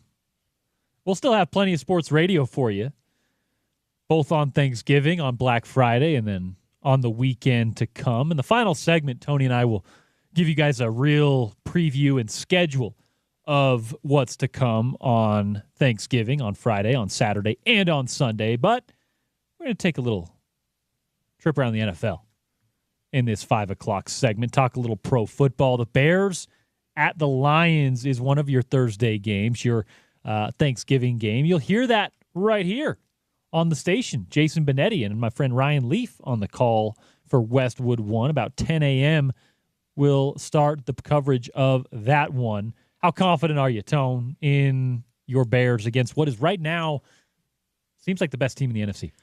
Yeah, I've been joking all day that this has got an upset brewing and they're going to pull it off and all that good stuff. They'll hang, but it'll be a 10-point loss. I do think the short week plays an interesting part of that. Like, there's a number of factors. I think Caleb... I was going to say, it feels like the Lions were just playing. Yeah, Caleb Williams is... I mean, he's really good. I mean, this team is kind of underperforming. I thought they'd have a much better year than they have, not just because I'm a fan. I mean, they built that roster really well. So if they play, to a better level of capability, they still lose. I think the Lions are on another planet right now, man. They just, their physicality, their execution, their overall connected ability, they play that great complementary football. So confidence level on a scale of 0 to 10, it is a 1. Because I think they're a machine right now, man. Detroit looks great. They look really good. Of course, a few locals there: Sione Vaki, Tim Patrick, Penei Sewell, a guy that I covered playing football when he was 15 years old, and is now one of the best in the game at the tackle position. A lot of fun watching those teams and some of the locals there. The afternoon game. The early afternoon game is the Giants at the Cowboys. Dude, my America's team. That game is Tony. Garbage, by the way. The Cowboys are 0-5. Oh, can I give you a stat that'll just kind of send it home for you? Okay. In the NHL, the MLB, the NFL, and the NBA, the 4 major sports, there is one franchise who has not won a home game in the calendar year of 2024. And they play in Jerry's World. Yeah, they do. All of those leagues, you can combine them, and there is one franchise without a home win. Good news is your owner has no interest at all in changing anything that's been going on, including head coach, any of that. So when I say, one thing to be thankful for if you're a Jazz fan, you got a GM that has a vision and a track record, and it's been there. If you're a Cowboy fan, you've got an owner that isn't budging on anything, and it's been 30 years since anything great happened. What are we thankful for? Give me something. Oh, as a Cowboy fan? The Thanksgiving game? Yeah, like that's it? I We guess get to so. watch them play? It's bad, You're not man. the Jaguars, I guess. I don't know. What's your... It's bad, and it doesn't look to be getting better at the moment. As you mentioned, there doesn't seem to be an urgency to change it. No, at all. And for me, it just goes back to what I've been saying about the Cowboys for half decade maybe. Yeah. And maybe I should have been talking about it before then, is that they're content selling tickets and selling jerseys and being the biggest business in the NFL, where winning is, second to that and maybe third to that. Where... For my team, there is a frugal approach to it. They don't like change, things like that. But they do have a GM that did a great job gathering assets and putting together a good roster. Now I think they need a different coach. So at least I can be grateful for the fact that there's a different sort of focus on forward direction. With the Cowboys, I'm stunned that they just will not budge. Anyway, that made me laugh. Dolphins and Packers, hopefully Miami can salvage my Thanksgiving day. The reason why is because as a fan, this is what my life has been like as a Bears fan. Right about now, most years. Is that why you're just cheering against the Packers? It's about rooting against the Packers now. That's the rest of my year. I don't like this reality, but that's what happens. It hands off to, okay, anybody but Green Bay now. Because that's my life. I have probably spent most of my adult life rooting against Green Bay, than I have for the Bears. What do you make of Green Bay right now? Take that out of it. Take the Bears thing out of it. Jordan Love and the Packers are 8-3. He's so great. I mean, he's great. I love Jordan. I think he's absolutely terrific. I've told you yesterday, I think they're a light contender. I don't think that. I mean, I think that Detroit is on a different level compared to all the teams there in the NFC. But, they start to get this thing clicking and play their best ball going forward. There's still plenty of season left to where they could hit the postseason and I think they're going to be a tough out. And I like Jordan. I definitely like him. I hate that he has to play for them, but I love what he does. And I thought that performance last week, that was really something else, man. And I understand San Francisco's not been what they thought they were going to be, but that was one where I thought, okay, the Packers have had a few games there where they've bumped and skid a little bit, including the game against Chicago. They should have lost. And I didn't think they looked particularly great in that game. So while just objective observer, the story was how the Bears fell apart and gave up the block kick and all that. But I was like, man, Green Bay just didn't look great. If they play the way they did last week, I like their chances to be, a real threat in the NFC. Yeah, I mean, they've looked better, I think, as the season kind of goes along. It's up and down. We know that football, you'll have your peaks and valleys as the season goes along. But if you're 8-3 and you feel like you're still just getting into your best football, that's a good sign. It feels like where the Packers are but at. But they can right run now. the ball, man. I mean, that's a big, and it travels. Gosh, that travels, man. Jacobs last week, that was outstanding. We got some news in the NFL earlier today. Fred Warner, playing at an All-Pro level, playing at a maybe Defensive Player of the Year candidate level, and apparently he's been doing it with a broken ankle. A legit fractured bone in his ankle. He's been doing this for what, 5, 6, 7, 8 weeks, something like that? It's been over a month. Okay. I mean, just he's one of the best in the game, and it's remarkable year after year, still as productive as I'll get out, and one of the best football players on the planet. Right? We can talk about position by position. We can sift through it, but when we're talking about football players, you combine physicality, you combine his ability physically with his knowledge of the game of football. There's a very short list, Tony, before you get to Fred Warner. Oh, yeah.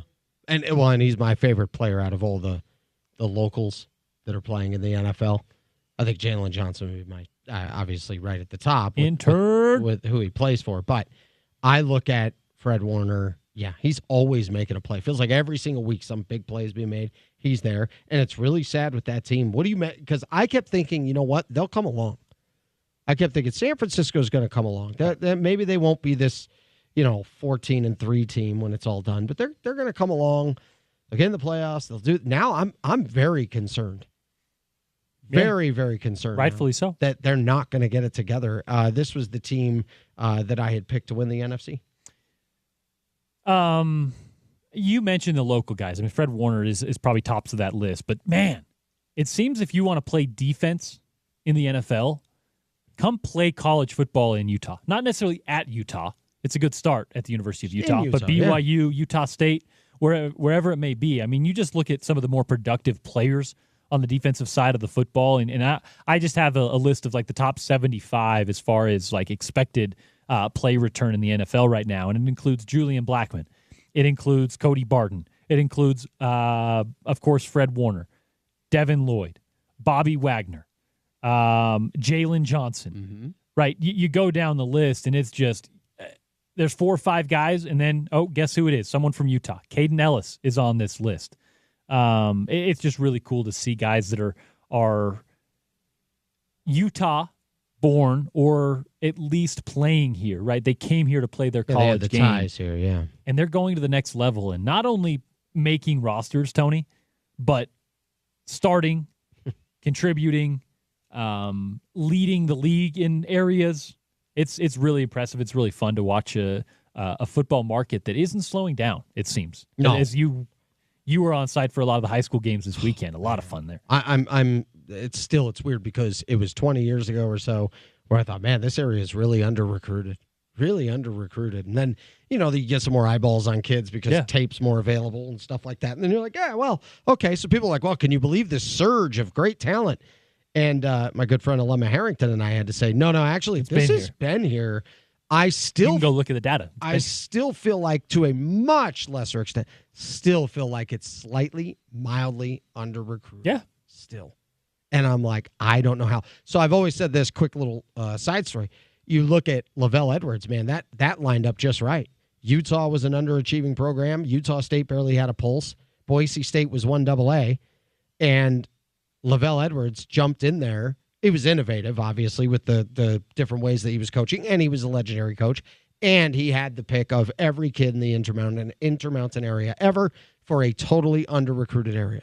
That's not an excuse for his success. What that does is that plays into his success. And he knew that was untapped, just like great athletes in Hawaii. He started recruiting Hawaii really well.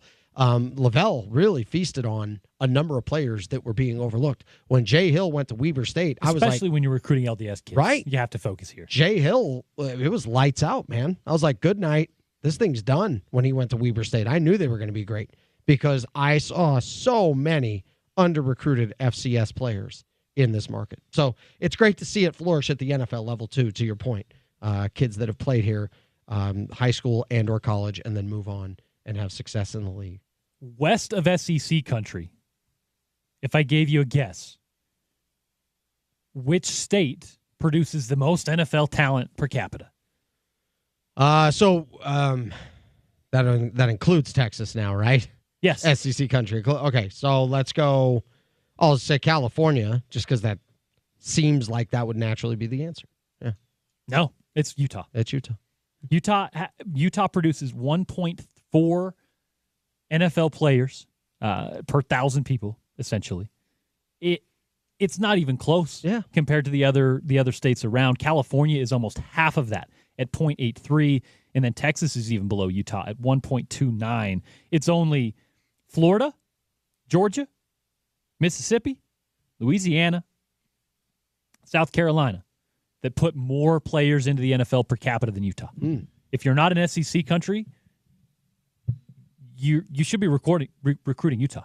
At least keeping an eye on the top players that come out of Utah, because there is a legitimate talent pool in this state, and it's a state that is growing at a rate as quick as any in the nation. So that's another part of this conversation. But I mean, you go down that list that I just went to, and you can add on top of that Puka Nacua. Led the league in rookie receiving last year, broke a bunch of records. Britton Covey has led the league in punt returning, right? 2 of the last 3 years, right? Yeah. Like it's all over the place. You cannot watch an NFL game without seeing someone with Utah ties, high school or college, popping off the screen, not just being on the sideline with the jersey on. It's a lot of fun to watch, and you'll see plenty of it on this Thanksgiving as a bunch of locals are in action in the NFL and the college ranks. All right, on the other side, check in with the voice of the Utes. Bill Riley joins the program on The Drive. Tony Parks, Porter Larson taking you through it. Final segment after that, and then we'll hand it over to today's best, where you'll hear from Gordy Chiesa, Howard Beck, Neil Smith, and more. All of that still to come on a Wednesday on Utah's #1 sports talk. It's ESPN 700 and 92.1 FM.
Wrapping things up on a Wednesday edition of The Drive. I am Porter Larson.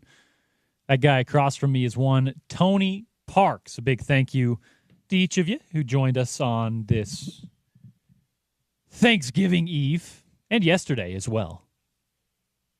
You're good. We can start over. We'll just start over. From the top.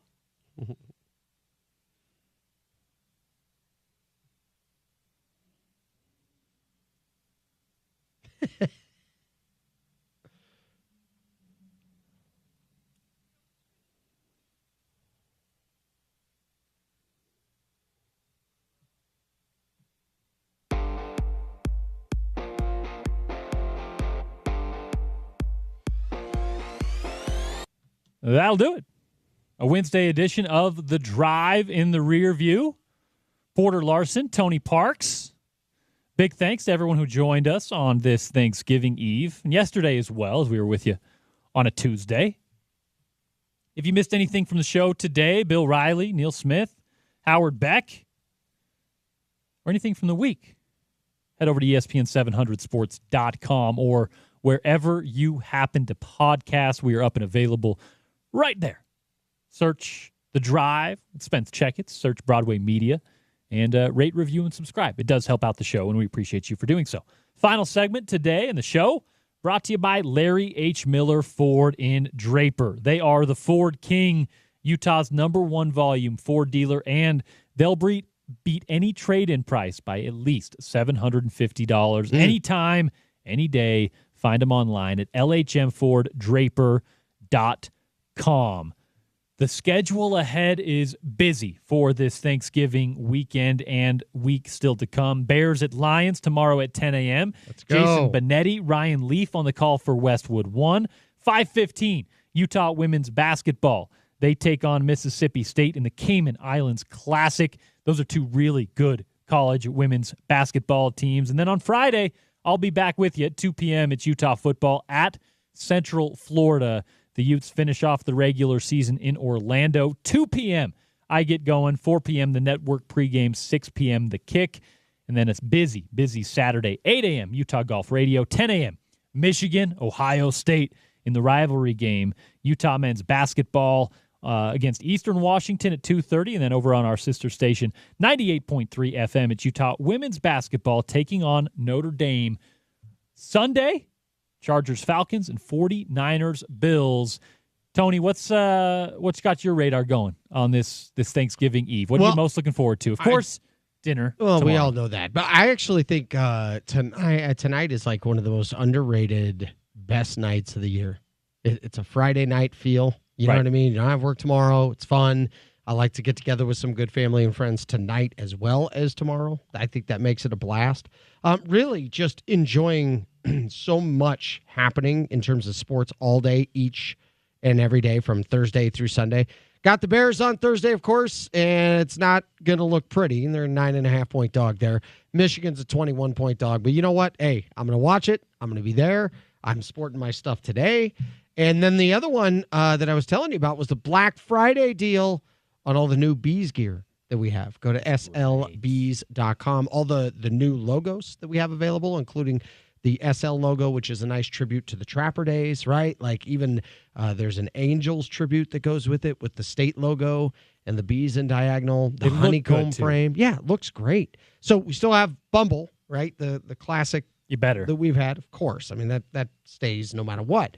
But there's other additional additions to the rebrand and the new logos that you'll see. Go to slbees.com. Take a look at those. Don't forget about the awesome Black Friday deal. Get up to 25% off.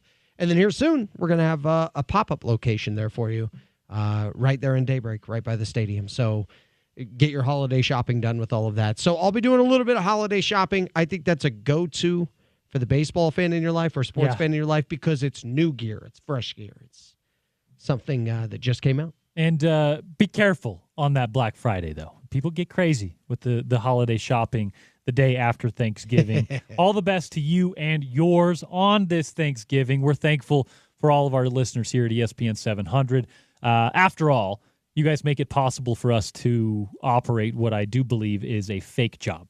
No disrespect to anyone who does it, but when you can get in front of a microphone and flap your lips about the game you watched last night, things could be worse. Yeah. So we're thankful for you. Because my job is going to be sitting in front of a microwave and doing microphone. But yeah, you're right about this. Like, I love getting up and going to a baseball game every day for 6 months out of the year. I think there's nothing like it. Could be worse, right? Oh, it's a dream come true. And so this time of year, it's fun to fill in and have a great time with you and get ready for all this other stuff. I get to enjoy some of these events, just sit back, relax, and watch them as a fan. Like, having a football season as a fan again has been like really, really cool.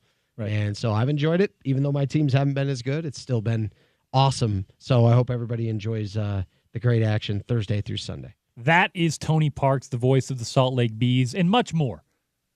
Joins me on the show today. I am Porter Larson. A big thanks to all of you for listening and joining us on this Wednesday afternoon. Olivia Benyon behind the glass. A big thanks to her for keeping things on the tracks this afternoon. A happy Thanksgiving to you and yours.